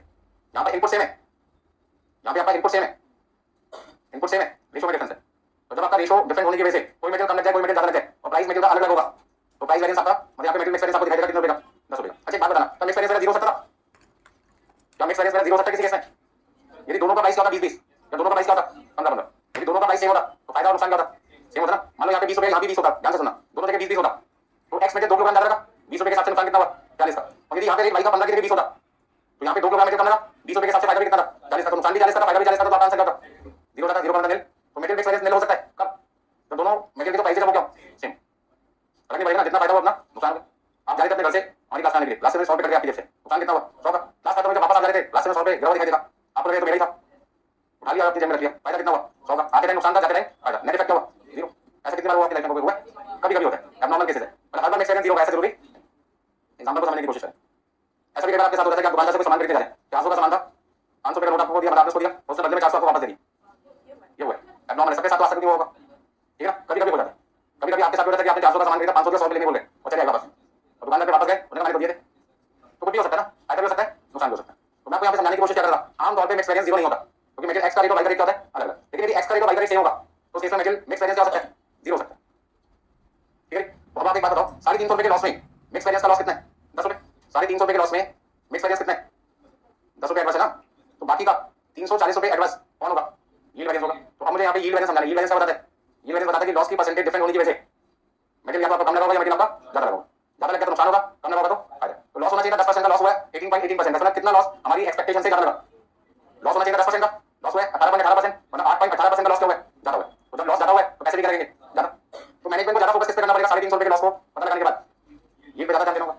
अपने वर्कर को समझाना पड़ेगा, ट्रेनिंग देनी पड़ेगी कि लॉस की परसेंटेज को क्या करें? कम करें। तो पहले समझ एक्सपीरियंस करना है तो कर लीजिए फटाफट से। चलिए, तो नेक्स्ट आपके पास है मटेरियल यील्ड वेरिएंस। यील्ड का मतलब आउटपुट। आउटपुट बनाने में इनपुट ज्यादा लगा या इनपुट कम लगा हमारी एक्सपेक्टेशन से? है कोई लिखा वाला यहाँ पे? तो ये सोच के लिखने के हम ऐसे करना ही नहीं तो क्यों लिखें? ऐसा नहीं है, नॉलेज तो बढ़ानी पड़ेगी ना आपको अपनी। आगे जाके इंटरव्यू दोगे किसी कंपनी में, आपसे देखा पूछे ये थोड़ी होगा संडे का यूज नहीं करना, तो समझना भी नहीं है। अरे मटेरियल यील्ड वेरिएंस फॉर्मूला क्या लिखेंगे इसका? Standard cost for actual output minus standard cost for actual input. Standard cost for actual output में से माइनस करना है standard cost for actual input. Standard cost for actual output का breakup तो बताएगा मुझे, और मैं बताएगा क्या लिखा था मैंने आपको? Standard quantity for multiply by, और यहाँ पे क्या फॉर्मूला लिखा था मैंने? यानी ए डॉट ओ आउटपुट हो गया ये, और यहाँ पे लिखा है इनपुट। अरे यहाँ पे मुझे क्या चीज फॉर्मूला लग रही है? Standard price. तो जो चीज फॉर्मूला से तो बाहर कर दो ना। तो ये मेरा फॉर्मूला हो गया किसका? Yield variance. तो यील्ड वेरिएंस से मैं दो फॉर्मूला यूज कर सकता हूँ। एक हो गया standard cost for actual output minus standard cost for actual input, और दूसरा क्या यूज कर सकता हूँ? Standard quantity for actual output minus standard quantity for actual input, और दोनों क्वांटिटी का जो डिफरेंस आएगा उसे स्टैंडर्ड प्राइस से करना है मल्टीप्लाई। अब जल्दी से बताइए standard quantity for actual output point number 4 से देखिए, बताइए पॉइंट नंबर 4 से, बल्कि नोट नंबर 4 बनाया था वहां पे आपने लिखा था standard quantity for actual output. जरा बताओगे कितना है? देखो इतना तो मैंने पढ़ाया, कितना लोगों का सामान कितना है? यानी 80 किलोग्राम और 120 किलोग्राम, मतलब कि आपका जो इनपुट है वो कितना हो गया? 200 किलोग्राम। और standard quantity for actual input कितना है? 88 किलोग्राम। और ये कितना हो गया? अच्छा रेशो कितनी है इसकी? रेशो है 2:3। 2:3। मैं आपको ये समझाना चाह रहा था कि तो यील्ड वेरिएंस होता है, ये किसका डिफरेंस बताता है? रेशो का। ये लॉस की वजह से क्वांटिटी कम लगी होगी, क्वांटिटी ज्यादा। बोलो भाई, यहाँ पे रेशो तो सेम है ना? रेशो तो सेम है, आपका जो इनपुट है वो डिफरेंट है। इनपुट डिफरेंट क्यों है? इनपुट डिफरेंट क्यों है? क्योंकि लॉस होना चाहिए था 10% और लॉस हो रहा है 18.18%। जब लॉस की परसेंटेज बढ़ेगी तो आपको सामान का खरीदना पड़ेगा, ज्यादा खरीदना पड़ेगा ना। यदि आप वेस्टेज ज्यादा खरीदोगे, मतलब खरीदोगे वेस्टेज ज्यादा करोगे, यदि आप वेस्टेज ज्यादा करोगे तो आपको मटेरियल क्या करना पड़ेगा? ज्यादा खरीदना पड़ेगा। 180 किलोग्राम आउटपुट को बनाने में बात समझ आ रही? तो आउटपुट 180 रहना चाहिए, कंडीशन क्या है? आउटपुट आपका 180 रहना चाहिए। यदि आपका आउटपुट 180 किलोग्राम होना चाहिए, एक बात और समझाऊंगा मैं आपको। अच्छा इनपुट में से यदि मैं लॉस माइनस करता हूं तो मेरे पास क्या आता है? ये फॉर्मूला तो सबको पता है, input minus loss equal to output. अच्छा लॉस कैसे निकालते हैं? इनपुट इनटू लॉस परसेंट, ऐसे कहते हैं ना। आपको क्या लगता है इनपुट कॉमन ले सकता हूं मैं? तो 1 माइनस इक्वल टू, यदि मुझे इनपुट निकालना हो तो output divided by 1 minus loss. 1 को क्या लिख सकते हो? 1 को क्या लिख सकते हैं? 100% माइनस, यदि मान लो मेरा लॉस 10% होता, स्टैंडर्ड लॉस कितना है? स्टैंडर्ड लॉस कितना होगा? और एक्चुअल लॉस कितना है? 18.1818 इस तरीके से दिन की मात्रा रहेगा आपका, ठीक है ना। ऐसे केस में मैं आपको क्या समझाना चाहता हूँ, आउटपुट तो 180 किलोग्राम चाहिए मुझे, आउटपुट तो मुझे कितना चाहिए? 180 किलोग्राम चाहिए। लॉस कितना है स्टैंडर्ड का? 10%। और एक्चुअल का कितना है? 18.18 ऐसे लिखते रहो। यहाँ 180 को किससे डिवाइड करो? 90% से। कितना आएगा? 180 को 90% से डिवाइड करोगे, सीधा सीधा 200 लिख दो, मेरी बात यकीन करो 200 आएगा। इनको शक है कैलकुलेटर से चेक कर सकते, ठीक है ना। और यहाँ पे 180 को किससे डिवाइड करो? 100 में से 18.18 क्या था? 0.18 का कितनी बार माइनस करो, कितना आएगा? 81 पॉइंट कितना लिखो? 82 लिखते हैं, थोड़ा सा आगे तक ले लेते हैं। अब डिवाइड करके देखना, 180 को डिवाइड करो 81.8182% से, आपके पास आ रहा है 219.99999। मतलब राउंड ऑफ करके कितना लिखोगे? अब मैं आपको समझाना क्या चाहता हूँ, मैं आपको समझाना चाहता हूँ कि यदि मेरा लॉस 10% होगा तो मुझे 180 को बनाने के लिए मटेरियल कितना चाहिए? 200 किलोग्राम चाहिए। यदि मेरा लॉस 10% होता यदि मेरा लॉस 10% होता जो मैंने सोच के रखा था कि 10% का नुकसान होगा, क्योंकि पिछली बार नुकसान कितना होता 10%, तो इस बार भी कितना होगा 10%। तो 180 को बनाने में मुझे मेटेरियल चाहिए कितना था 200, लेकिन मेरे पास नालायक निकले, नुकसान क्या कर दिया, ज्यादा कर दिया। 10% की जगह कितना 18.18 अप्रोक्सीमेटली, जिसकी वजह से मुझे 180 को बनाने में मेटेरियल चाहिए कितना 220 किलोग्राम। इसका कितने परसेंट का लॉस ज्यादा हुआ, परसेंटेज इंक्रीज इन लॉस कितना है, परसेंटेज इंक्रीज इन लॉस कितना है। यदि लॉस की परसेंटेज बढ़ेगी तो आपको इनपुट भी 200 की जगह कितना चाहिए होगा 220। तो ये जो परसेंटेज है वो कितने किलोग्राम मटेरियल की रिक्वायरमेंट को बढ़ा रहा है, 20 किलोग्राम की रिक्वायरमेंट को बढ़ा रहा है। जो काम 200 किलोग्राम में होना चाहिए था वो काम आपका कितना होगा 220। काम करना था 180 किलोग्राम का आउटपुट बनाना, 180 को बनाने में चाहिए था 200, लेना कितना पड़ा 220। इसका 20 किलोग्राम मटेरियल आपको ज्यादा लगाना पड़ा 180 बनाने में।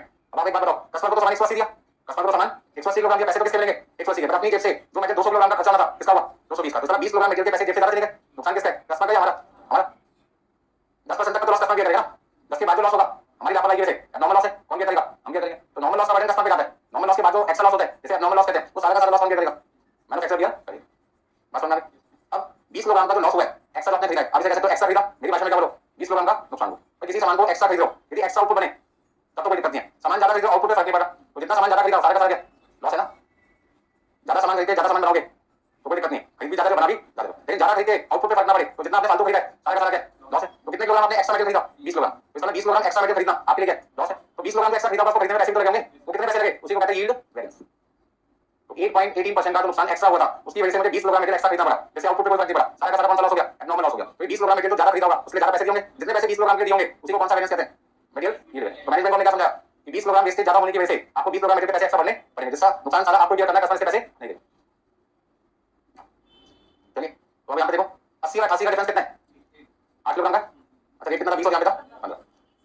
8 किलोग्राम मटेरियल लगना था 80, लग गया कितना 88, लगना था 80 किलोग्राम लग गया कितना 88, 8 किलोग्राम मटेरियल लगा 20 रुपए के हिसाब से कितना नुकसान हुआ एडवांस, लगना था 120 किलोग्राम लग गया कितना 132, कितना 12 किलोग्राम ज्यादा 100, कितना नुकसान हुआ 340 तो एडवांस होना चाहिए था आपको याद हो। तो यहाँ पे मैंने कितना लिखा था 340 लिखा था। तो यील्ड वेरिएंस आपको क्या बताता है, चेंज इन इनपुट, शॉर्ट में समझो आउटपुट पे फर्क ना पड़े और इनपुट ज्यादा लग जाए समझ लो आपका नुकसान बढ़, ठीक है ना। कभी भी आउटपुट पे फर्क ना पड़े और मटेरियल आपका ज्यादा यूज हो रहा है, तो जितना मटेरियल आपका ज्यादा यूज हो रहा है वो नॉर्मल लॉस है, और सारा का सारा नॉर्मल लॉस का बर्डन किसको करना पड़ता है मैन्युफैक्चरर को। कोई दिक्कत किसी को सब कुछ दिखाएंगे चिंता क्यों करना। सबसे पहले आपको क्या लिखना है ये क्वेश्चन एग्जांपल 1 समझ लिखियो। इसके बाद आपके 4 बार 3 बने थे पिछली बार, क्योंकि मैंने पिछली बार आपको सिर्फ 4 चीजें सिखाई थी 1 2 3 4। आज की क्लास में एक नया वेरिएंस आया था कौन सा मेजर क्वांटिटी वेरिएंस का ब्रेकअप, या फिर नया बनता और ब्रेकअप में कितनी चीजें आ गई थी 2 कौन कौन सी, एक मिक्स वेरिएंस और दूसरा यील्ड वेरिएंस। मिक्स वेरिएंस क्या बताता है यदि रेशो बदल दी, किसकी रेशो आउटपुट की इनपुट की, मतलब जिस रेशो में मटेरियल खरीदा था यदि मैं उस रेशो को बदल दूं तो कोई मटेरियल की क्वांटिटी ज्यादा लग जाएगी, किसी मटेरियल की क्वांटिटी कम लग जाएगी। और ऐसे में प्राइस यदि दोनों मटेरियल का डिफरेंट हुआ तो फायदा भी हो सकता है नुकसान। फायदा कब होगा जब महंगा वाला मटेरियल कम लगे और सस्ता वाला ज्यादा लगे, और नुकसान कब होगा सस्ता वाला कम लगे महंगा वाला ज्यादा लगे। तो मिक्स वेरिएंस है कोई प्लस भी आ सकता है माइनस, लेकिन तो यील्ड वेरिएंस है तो प्लस कब आएगा, यील्ड वेरिएंस प्लस कब आएगा, प्लस कब आएगा कोई बता सकता है जब आपका percentage of actual loss standard loss से क्या होगा कम होगा, लेकिन नॉर्मली क्या होता है ज्यादा होता है। इसलिए जो यील्ड वेरिएंस है वो ज्यादातर क्या आता है एडवर्स आता है, ठीक है। यदि सीधा सीधा हम बात करें यील्ड वेरिएंस का शॉर्ट में आंसर कोई समझाएगा मुझे, यील्ड वेरिएंस का शॉर्टकट दिया बताओ समझाने का बताओ। यानी जितना लॉस हमने सोचा था उसे कहते हैं स्टैंडर्ड लॉस, और जितना लॉस होगा उसको कहते हैं एक्चुअल लॉस। तो एक्चुअल लॉस स्टैंडर्ड लॉस से जितना ज्यादा हुआ उस लॉस को कहते हैं एब्नॉर्मल लॉस। उस लॉस के एक्स्ट्रा पैसे खर्च करने पड़ेंगे, कस्टमर से मिलेंगे, सारे का सारा लॉस किससे मैन्युफैक्चरर का। और उस लॉस को मैन्युफैक्चरर क्या नाम देता है, क्या नाम देता है, क्या नाम देता है मटेरियल यील्ड वेरिएंस। क्या बोलता है मटेरियल यील्ड वेरिएंस, नाम लग दिया हमने या तो नॉर्मल लॉस ही और कभी से नाम दे देंगे मटेरियल यील्ड वेरिएंस। और रेशो बदलने की वजह से फायदा नुकसान हुआ तो मटेरियल मिक्स वेरिएंस। अभी लिख दिया सबने, ये सारी चीजें मैं आपको समझा चुका हूं। अब एग्जाम में 3 आंसर तो होंगे material cost variance, price variance और आंसर क्वांटिटी। उसके बाद 2 आंसर कौन से होंगे, एक मटेरियल मिक्स वेरिएंस और एक आपके पास कौन सा आ जाएगा मटेरियल यील्ड वेरिएंस। मैंने आपको कहा था थोड़ी देर पहले सिर्फ समझने के लिए इतना डिटेल में जाना है, करने के लिए नहीं जाना। यदि करना होता तो कैसे करते। Answer number 4 material mix variance, formula क्या लिखा था मैंने आपको, standard cost for actual input minus actual quantity है, और आपके पास material yield variance standard cost for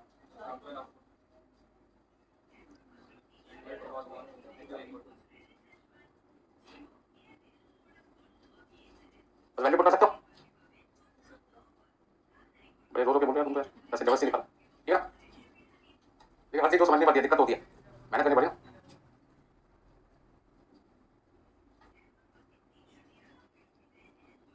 हाँ जल्दी से बताइए वैल्यू कितनी लिखें, standard cost for actual input working note number 5 से देख के बताइए, वर्किंग नोट नंबर 5 से देख के बताइए।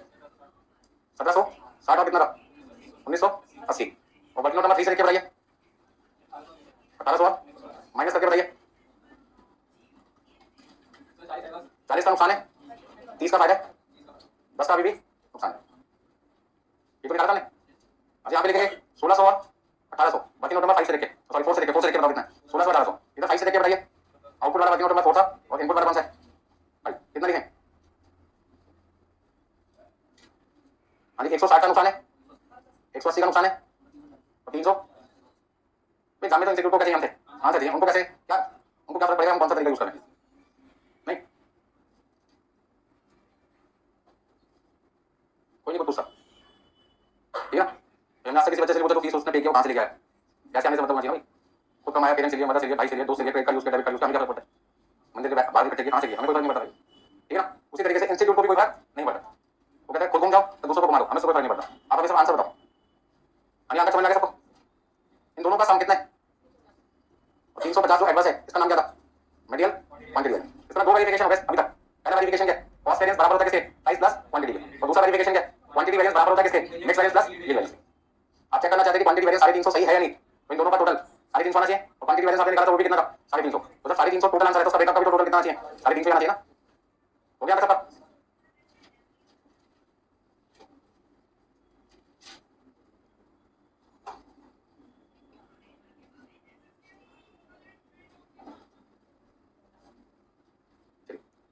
तो मटेरियल कितने वेरिएंस हो गए मटेरियल के? यदि आपसे कोई पूछे मटेरियल में कितने वेरिएंस है तो आपका आंसर क्या होगा? कौन कौन से बोलना नहीं, फटाफट से लिखते रहो फिर मैं आपको बताता हूं शॉर्टकट। हाँ कितने आंसर है मटेरियल के? हाँ पहला कौन सा है? मटेरियल कॉस्ट वेरिएंस, दूसरा आपके पास है मटेरियल प्राइस, तीसरा क्वांटिटी, चौथा मिक्स वेरिएंस और आखिरी यील्ड वेरिएंस। अरे कॉस्ट वेरिएंस निकालने का फॉर्मूला क्या था अपना? जिनको याद है वैसे लिखे जैसे मैं लिख रहा हूं, जिनको याद नहीं है 5 मिनट का वेट करें, और जो याद भी नहीं करना चाहते वो भी 5 मिनट का वेट करें।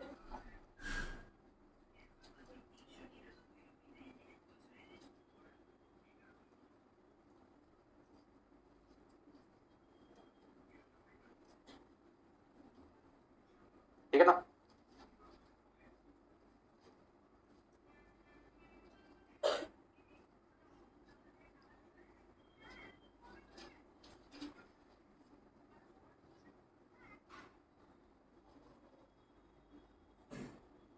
यहाँ पे वेरिफिकेशन पहला कौन सा है?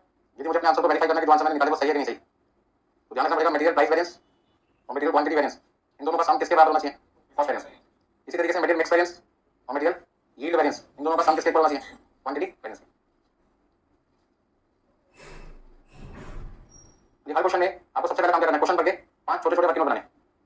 पहला बजटेड कॉस्ट, दूसरा एक्चुअल कॉस्ट, तीसरा एक्चुअल क्वांटिटी है स्टैंडर्ड प्राइस, चौथा standard cost for actual output और पांचवा standard cost for actual input. ये 5 जो छोटे छोटे नाम मैंने बोले अपने मन में दोहरा लो 2-3 बार, मन नहीं इधर उधर बेकार में बता दो किसी को। Budgeted cost, actual quantity at standard price, standard cost for actual output और standard cost for actual input. ये स्टेप नंबर 1 है, 5 चीजें निकालनी है। स्टेप नंबर 2 जो भी वैरिएंस निकालना है उसका फॉर्मूला लिखना है, तो वहां से वैल्यू देख के आपको प्लस माइनस जो भी करना कर दे। हो गया सबका? ठीक है, जैसे आपका मोबाइल नंबर मेरा भी मोबाइल नंबर है, ऐसे स्टैंडर्ड कॉस्टिंग का भी मोबाइल नंबर है, ठीक है ना। चलो फटाफट से लिखते हैं, ठीक है फटाफट से नोट कर लो पहले। तो मोबाइल में 10 नंबर होना चाहिए ना, आपका मोबाइल नंबर, मेरा मोबाइल नंबर, स्टैंडर्ड कॉस्टिंग का नंबर। यानी 42 का मतलब हो गया मटेरियल कॉस्ट वेरिएंस, 32 का मतलब हो गया मटेरियल प्राइस वेरिएंस, 43 का मतलब हो गया मटेरियल क्वांटिटी वेरिएंस और 53 का मतलब हो गया 53 का मिक्स वेरिएंस और 45 का मतलब हो गया कौन सा? Yield variance. लास्ट यील्ड है ना। तो पहले का नाम क्या देंगे? मटेरियल कॉस्ट वेरिएंस, दूसरा प्राइस वेरिएंस, तीसरा quantity variance, mix variance, yield variance. और याद करने का तरीका क्या? कोई आपसे पूछे फोन नंबर बताओ, स्टैंडर्ड कॉस्टिंग से बात करेंगे 42 32 43 53 45। जैसे अपना नंबर दूसरों को बताते हो, ये नंबर आपको स्टैंडर्ड कॉस्टिंग का बताना सबको, तो अपने मोबाइल में स्टैंडर्ड कॉस्टिंग के नाम से नंबर सेव कर लो 42 32 43 53 45, ठीक है। अब 42 का मतलब क्या है? वर्किंग नोट नंबर 4 में से वर्किंग नोट नंबर 2 की वैल्यू क्या कर दो, तो जो डिफरेंस आएगा क्या बताएगा वो मटेरियल कॉस्ट वेरिएंस। आप देख लो 4 का मतलब क्या था? 4 का मतलब क्या था? Standard cost for actual output. 2 का नाम क्या था? Actual cost. तो मटेरियल कॉस्ट वेरिएंस का फॉर्मूला क्या बना? 4 - 2। एग्जाम में बिल्कुल नहीं लिखा 4 - 2, कोई नहीं जानता 4 - 2, आपको सिर्फ क्या लिखना है? 4 - 2 को मन में रखना है। 4 का मतलब क्या लिखना है? Standard cost for actual output और 2 का मतलब क्या था? Actual cost. हो गया यार। 42 के बाद कौन सा नंबर है? 32। 32 का मतलब मटेरियल प्राइस वेरिएंस। 3 - 2 बिल्कुल नहीं लिखना। 3 का मतलब क्या था? Minus actual cost. कोई बच्चा भूल जाता है, बस इस नंबर को याद रखना है। अब जितने लोगों को मिलोगे उसको अपना नया मोबाइल नंबर बताना है। तो ये मेरे नया सिम खरीदा है स्टैंडर्ड कॉस्टिंग के नाम का, नई कंपनी आई है, नया सिम लॉन्च किया उन्होंने। सारी दुनिया के 5 से 7 होते नंबर, हमारे 4 से शुरू है, ठीक है। 5 6 इस तरीके से चालू है ना नंबर, मोबाइल नंबर 9 तक तो पहले से थे, 9 8 7 6 तक तो मैंने सुने, 5 भी है। हाँ जी 43। 43 में 4 का मतलब हाँ जी एक्चुअल क्वांटिटी है standard price. 53 standard cost for actual input minus actual quantity है 45 45 बना 45 45 में 4 माइनस 5 यील्ड वेरिएंस क्या लिखेंगे standard cost for actual output standard cost for actual input number याद होगा किसी को जिसको नंबर याद होगा उसको फॉर्मूला याद होगा नहीं याद हुए याद हो जाएंगे चैप्टर बहुत आसान है बस आपको समझना है कैसे भी समझो दोबारा समझाओ ठीक है ऐसा कोई मोबाइल नंबर है नहीं तो सब हमने स्टैंडर्ड कॉस्टिंग बनाया क्योंकि जिस हिसाब से हमने नंबरिंग डाली थी उसी हिसाब से हमने कर दिया नंबर बना दिया ठीक है ना हो गया सबका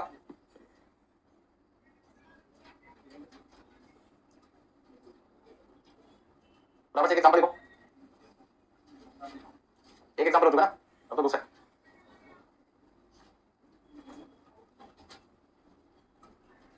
अच्छा जो इन्फॉर्मेशन हमें एग्जाम में मिलेगी वो कौन से नाम की मिलेगी बजट और एक्चुअल नाम से तो यहाँ लिखा होगा स्टैंडर्ड क्वांटिटी स्टैंडर्ड प्राइस यहाँ पे लिखा होगा एक्चुअल क्वांटिटी एक्चुअल प्राइस अच्छा मेटेरियल का नाम एक्स वाई और इस बार मैंने क्या लिख दिया तीन मेटेरियल का केस ले लिया यहाँ पर हमने लिखा 100 किलोग्राम 60 किलोग्राम 40 किलोग्राम इनपुट कितना हो गया लॉस आपके पास है 10% रेट आपके पास है 10 रुपए 15 रुपए 20 रुपए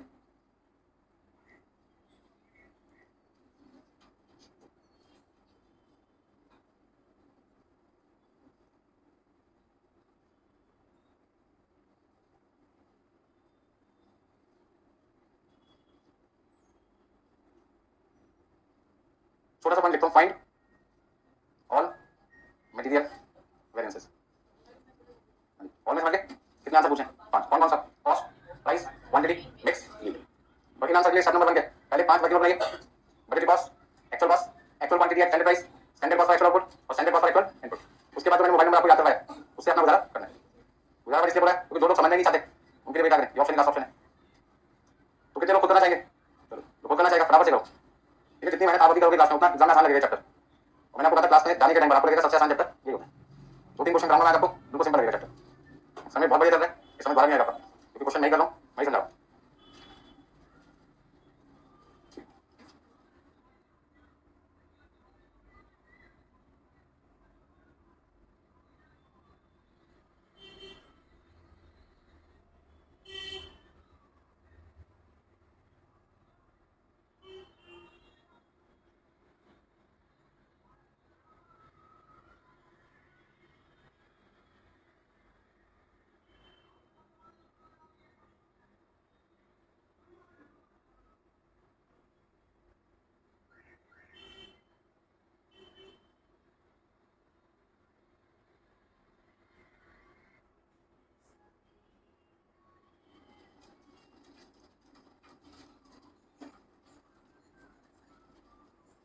स्टेप वन को क्या कहते हैं वर्किंग नोट इसमें पहला वर्किंग नोट किस नाम से बनेगा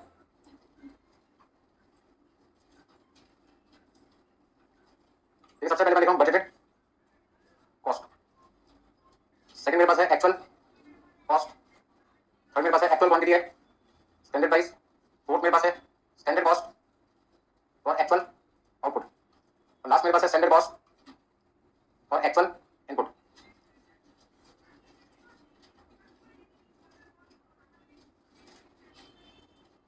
वर्किंग नोट नंबर 5 50 की जरूरत पड़ती है जब आपको मिक्स वेरिएंस या क्या निकालना हो यील्ड वेरिएंस यदि किसी क्वेश्चन में मिक्स या यील्ड पूछा जाए तो समझ लो 50 की रिक्वायरमेंट होगी अदरवाइज रिक्वायरमेंट नहीं होगी अब सबसे पहले जो क्वेश्चन मैंने आपको दिया वहां से देखकर दो चीजें लिखेंगे standard quantity standard price material के नाम क्या कहते हैं एक्स वाई जेड हर क्वेश्चन में या आपका फॉर्मेट फिक्स्ड है ज्यादा दिमाग नहीं लगाना आपको actual quantity actual price material का नाम है एक्स वाई जेड इनपुट आपके पास आ जाएगा लॉस आपके पास आ जाएगा आउटपुट क्वांटिटी एक्चुअल होगी प्राइस आपका स्टैंडर्ड है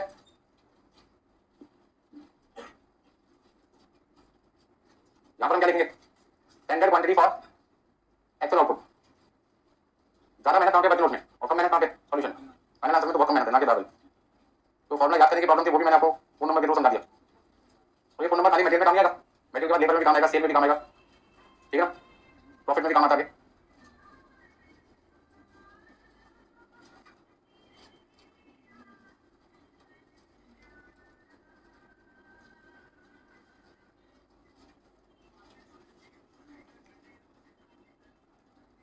हाँ इतना फॉर्मेट बनाने के बाद जो मैंने आपको क्वेश्चन दिया वहां से सब आपको करना है वैल्यूज को कॉपी करना यहाँ आगे पेस्ट करना है तो सबसे पहले अपने सामने क्वेश्चन लेके मैंने क्वेश्चन आपको लिखा था वहां पे बजट के नीचे एक्स की क्वांटिटी कितनी है 100 बाई कितना 60 और जेड कितना 40 तो कितना कितना लिखेंगे 100 60 40 तीनों का टोटल 200 किलोग्राम आ गया लॉस कितने परसेंट है लॉस आपके पास है 10% किसका 200 किलोग्राम का, मतलब कि 20 किलोग्राम का लॉस हो गया। तो आउटपुट कितना देगा?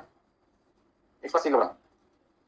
अच्छा प्राइस कितने थे क्वेश्चन में? 10 रुपए, 15 रुपए, 20 रुपए। तो 10 15 20 से मल्टीप्लाई कर दो, 1900 कितना है?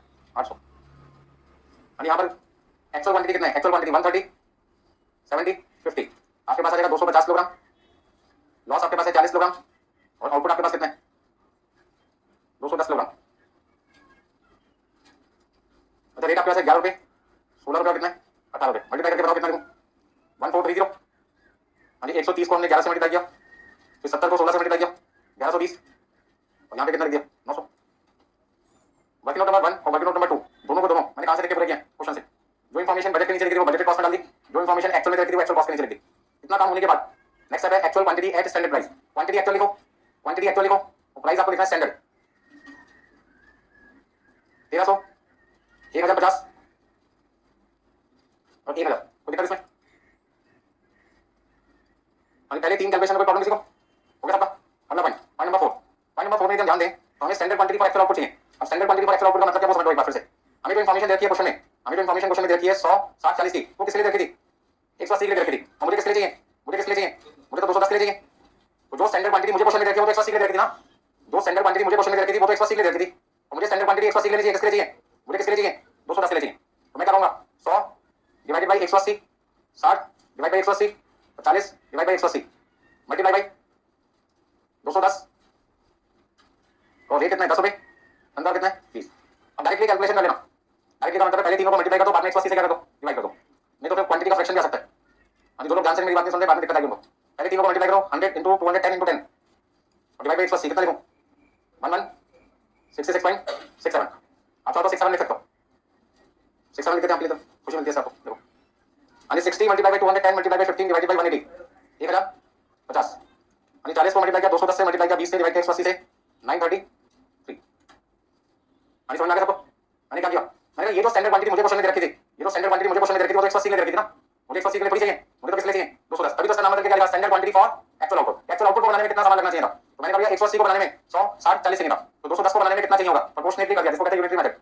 तो 180 को बनाने में 100 60 40 चाहिए, तो 210 को बनाने में कितना चाहिए होगा? 180 से डिवाइड कर दिया, 210 से मल्टीप्लाई कर दिया, और उसके बाद रेट कितना है? 10 15 20, 10 15 20 से क्या कर दिया? मल्टीप्लाई। उसके बाद आपको क्या करना है? पहले इन तीनों को मल्टीप्लाई करना है, फिर बाद में 180 से क्या करना है? डिवाइड। फिर इन तीनों को मल्टीप्लाई करना है, 180 से डिवाइड करना है, फिर इन तीनों को मल्टीप्लाई करना है, 180 से डिवाइड करना है। तो आपका आंसर मेरा आंसर क्या होगा? मैच हो जाएगा। कई बच्चे क्या करते हैं? क्वांटिटी को राउंड ऑफ कर देते हैं, फिर उसका 10 से मल्टीप्लाई करते हैं, तो हो सकता है आपका आंसर मेरा आंसर डिफरेंट हो जाए। 1170 हो सकता है आपका। 3 रुपए बहुत बड़ा डिफरेंस है, ठीक है ना? मेरी बात समझ में आई सबको? इतनी बात बोल दिया, फिर भी सुन नहीं रहे। कुछ बच्चे कह रहे थे पहले कर दिया, कोई बात नहीं, आगे ध्यान रखें। खाली पॉइंट नंबर 5 को समझो। पॉइंट नंबर 5 को क्या समझना है? पॉइंट नंबर 5 में मैं आपको क्या समझाना चाहता हूं? मैं आपको समझा रहा हूं, ये जो स्टैंडर्ड क्वांटिटी है उसका टोटल कितना है? 200 है। मुझे किसके लिए चाहिए? 250 के लिए। मतलब ये जो 100 60 40 का जो ब्रेकअप है, 100 60 40 का जो ब्रेकअप है वो किसका है? 200 का। यही ब्रेकअप, यही रेशो, जो रेशो यहां पे यूज हो रही है, जो रेशो यहां पे यूज हो रही है, वो रेशो कितनी है? 10:4। 10:4 को क्या कहते हैं? 5:3:2।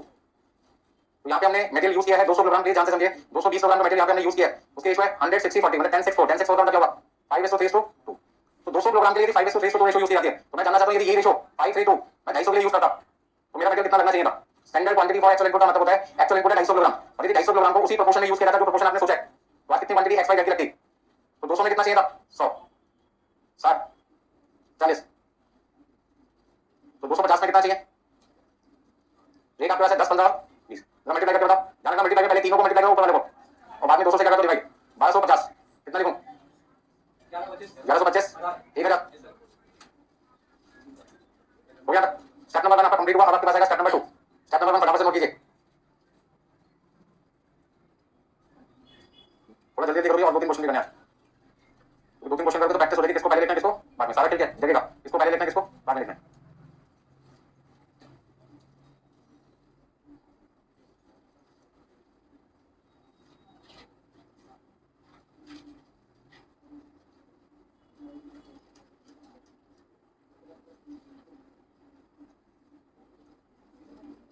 कोई भी क्वेश्चन आ जाए एग्जाम में मटेरियल का, जिस बच्चे ने 5 वर्किंग नोट बना लिए, सॉल्यूशन में कोई दिक्कत नहीं आनी।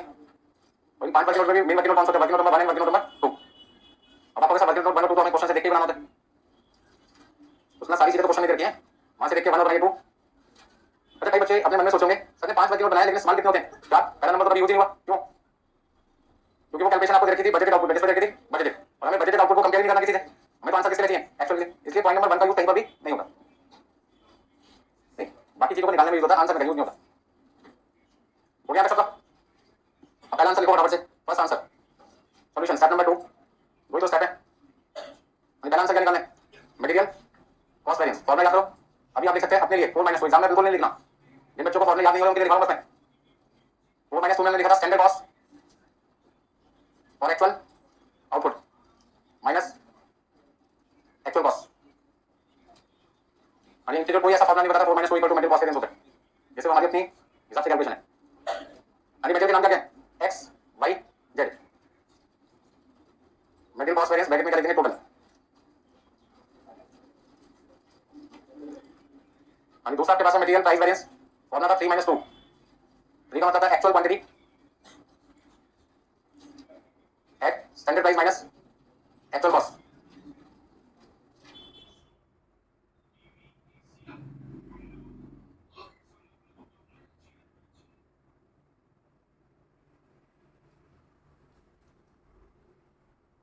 पहले दो आंसर निकालते हैं। दो आंसर निकालने के लिए वैल्यू बताओ कितनी कितनी लिखूं? 1167, फिर कितने? 1050, 900, एक्चुअल कॉस्ट कितनी कितनी है? एक्चुअल कॉस्ट है 1430, 1120, 900 माइनस करके बताओ 263। एडवांस या फेवरेबल? एग्जाम में शॉर्ट फॉर्म यूज नहीं करना, पूरा लिखना है बस। अभी तो मैंने आपके लिए शॉर्ट फॉर्म लिख दिया, एग्जाम में पूरा लिखना है। 70 एडवांस, कितने फेवरेबल? अब ध्यान रखना यहाँ पे बड़ी गलती हो जाती है बच्चों से, 2 एडवांस है 1 फेवरेबल है, पहले एडवांस वालों को प्लस कर लो। 263 और 70, 333 और उसमें से 33 माइनस कर दिया, आपके पास आ जाएगा 300 एडवांस। कोई दिक्कत इसमें? थोड़ा बहुत आसान लगा? चलिए अब actual quantity at standard price working note number 3 की वैल्यू देके बताइए कितनी कितनी लिखनी है? 1300, 1050, 1300, 1050 और 1000। Actual cost working note number 2 से देख के लिखना आपको। हाँ जी, 130 रुपये एडवांस, कितना लिखूं? 70 एडवांस और 100 रुपये। हाँ जी, 100 रुपये एडवांस आ गया। 130 रुपये एडवांस, 70 रुपये एडवांस, 200 एडवांस हो गया, और 200 एडवांस में 100 रुपये फेवरेबल है, तो एडवांस कितना रहेगा? 100।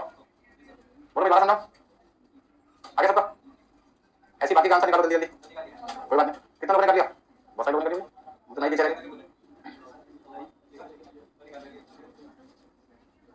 सॉल्यूशन में दिक्कत नहीं है, दिक्कत आप जाएंगे 1 2 3 4 5 बनाने में, उसके मैं इतनी प्रैक्टिस करा दूंगा आपको, कोई दिक्कत नहीं आएगी। आगे समझ में सबको?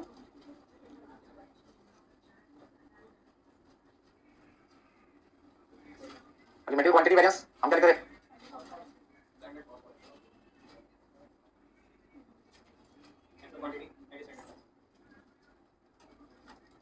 तीन मटेरियल है ना?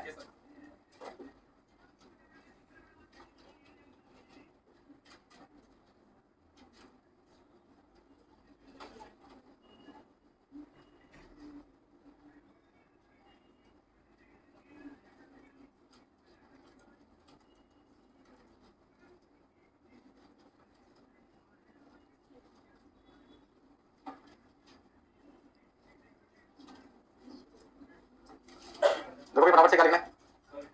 लास्ट आपके पास material yield variance, standard cost for actual output, standard cost for actual input.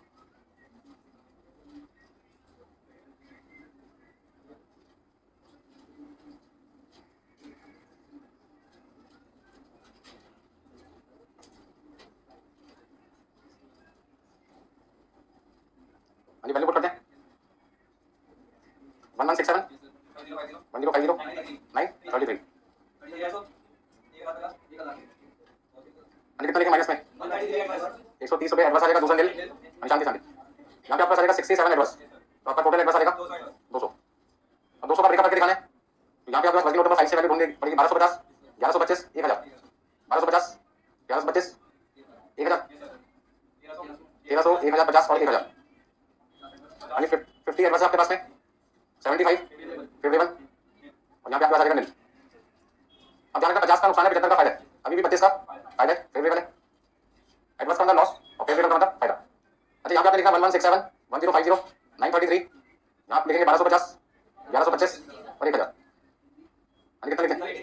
83 advance, 75 advance और 67 सारी एडवांस है, सबको प्लस कर लो। 225, ध्यान दीजिए 25 का फायदा है और 225 का नुकसान है। 25 का फायदा, 225 का नुकसान, अभी भी नुकसान कितना है? 200 का। तो आपका आंसर यहाँ पे वेरीफाई हो गया, नोट कर लीजिए जल्दी से।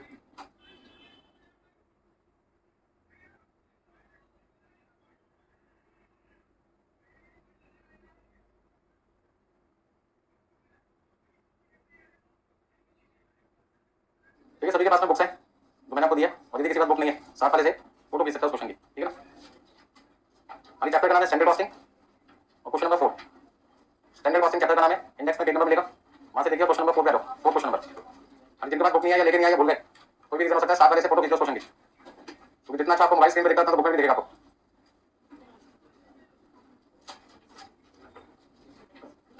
क्वेश्चन नंबर 4 जिनको समझ में आ गया कौन सा टॉपिक आज का खुद ट्राई करें, और जो कहते नहीं सर आपका देख के देखना है 5 मिनट वेट करेंगे। अभी 4 क्वेश्चन नंबर 4 क्वेश्चन नंबर 4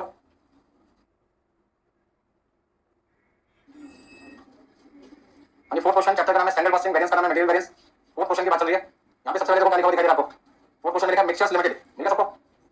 अभी 4 क्वेश्चन क्वेश्चन नंबर 4 की बात चल रही है। Mixtures limited is engage in producing a standard mix using 60 kilogram chemical X and 40 kilogram chemical Y. Standard loss कितना है 30%, स्टैंडर्ड प्राइस कितना है एक्स का 5 रुपये, वाई का कितना है 10 रुपये। तो सबसे पहले हमें वर्किंग नोट में कौन सा अमाउंट सबसे पहले निकालना है, बजटेड कॉस्ट। सेकंड नंबर पर एक्चुअल कॉस्ट, थर्ड नंबर पर एक्चुअल क्वांटिटी है स्टैंडर्ड प्राइस।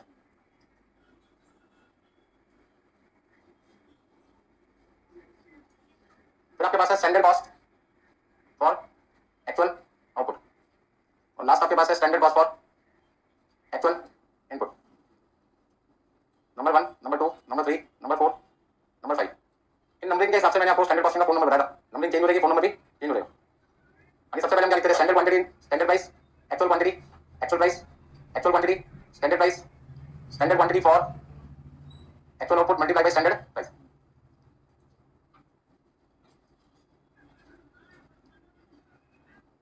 ठीक है इतना। और मटेरियल के नाम क्या थे कुछ याद है, एक का नाम है एक्स और दूसरे का नाम है वाई, तो दोनों का जो सम होता है उसे हम कहते हैं इनपुट। क्या कहते हैं इनपुट। उसमें से क्या माइनस करते हैं लॉस, तो आपके पास क्या आएगा आउटपुट।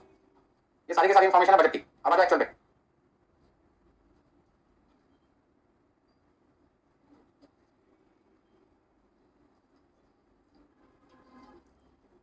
अभी फटाफट फटाफट लिखते हैं कितना जो भी आएगा।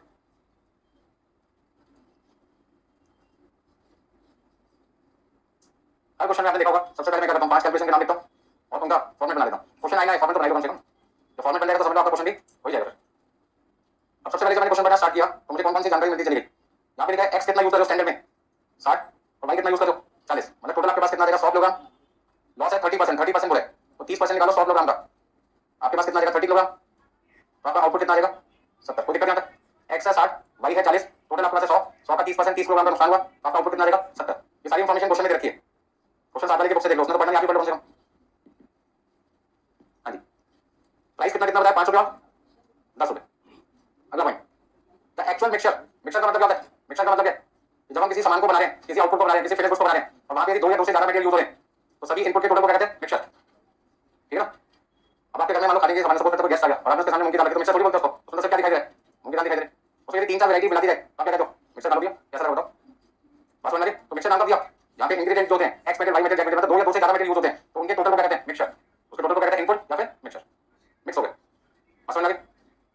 तो यहाँ पर आपका एक्चुअल मिक्सचर कितना देखा है 80 किलोग्राम और 70 किलोग्राम 150 किलोग्राम। रेट आपके पास है 4 रुपये 50 पैसे और आपके पास है 8 रुपये, तो मल्टीप्लाई करके बताना कितना आएगा 360 एंड 560। अच्छा लॉस कितना है पता नहीं है, एक्चुअल आउटपुट कितना है, यील्ड वाला आउटपुट एक्चुअल आउटपुट कितना है 115 किलोग्राम आपका एक्चुअल आउटपुट है। यदि एक्चुअल आउटपुट 115 तो बैलेंसिंग फिगर आपके पास लॉस आ जाएगा कितना 35 किलोग्राम आपका बैलेंसिंग फिगर एक्चुअल लॉस आ गया। सबसे पहले मेरा काम करता है क्वेश्चन पढ़कर वर्किंग नोट नंबर 1 और वर्किंग नोट नंबर 2 को पूरा करना। एक बार वर्किंग नोट 1 और 2 पूरे बन गए तो 3 4 5 में टाइम लगना ही है। अब 3 को देखो, 3 में क्वांटिटी एक्चुअल होनी चाहिए, क्वांटिटी एक्चुअल नहीं है और प्राइस आपका स्टैंडर्ड होना चाहिए, तो 400 कितना देगा 700। अब सबसे आसान होता है सारे वर्किंग नोट में सबसे आसान कौन सा है। अब फोर्थ पे आ जाओ, फोर्थ में क्या समझते हैं 70 किलोग्राम को बनाने में, जैसे समझा रहा हूं 70 किलोग्राम आउटपुट को बनाने में एक्स मटेरियल कितना चाहिए 60 और वाई कितना चाहिए 40। 70 को बनाने में एक्स चाहिए मुझे 60 और वाई कितना चाहिए 40। 70 को बनाने में 60 चाहिए तो 115 को बनाने में कितना चाहिए भाई, मुझे तो आंसर 115 के लिए निकालना है ना, मल्टीप्लाई बाई 5 और क्या कर दो बस। अच्छा रेशो कितनी है यहाँ पर, रेशो 60 और 40 की रेशो कितनी है 60 40, 60 40 को क्या कह सकते हैं 3:2।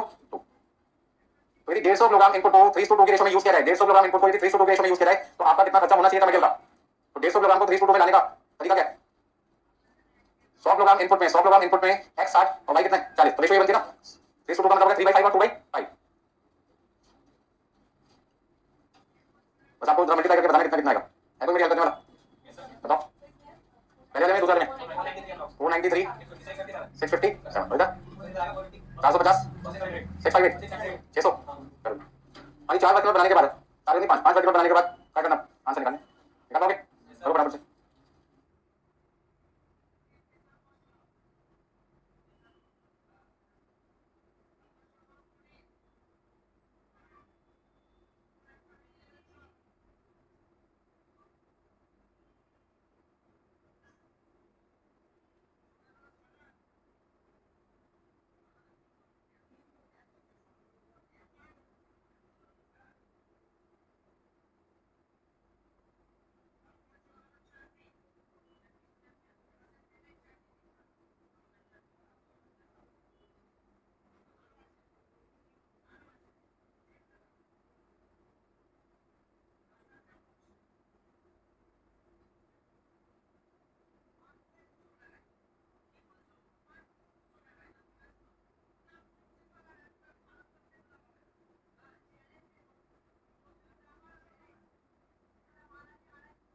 मुझे कोई मुश्किल तो नहीं लगा।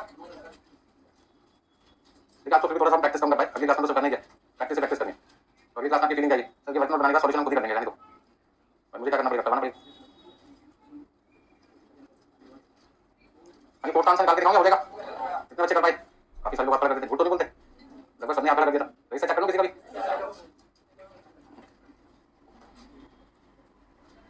हाथ तो सुनने लगे, लेकिन अभी भी बच्चे लिखे जा रहे,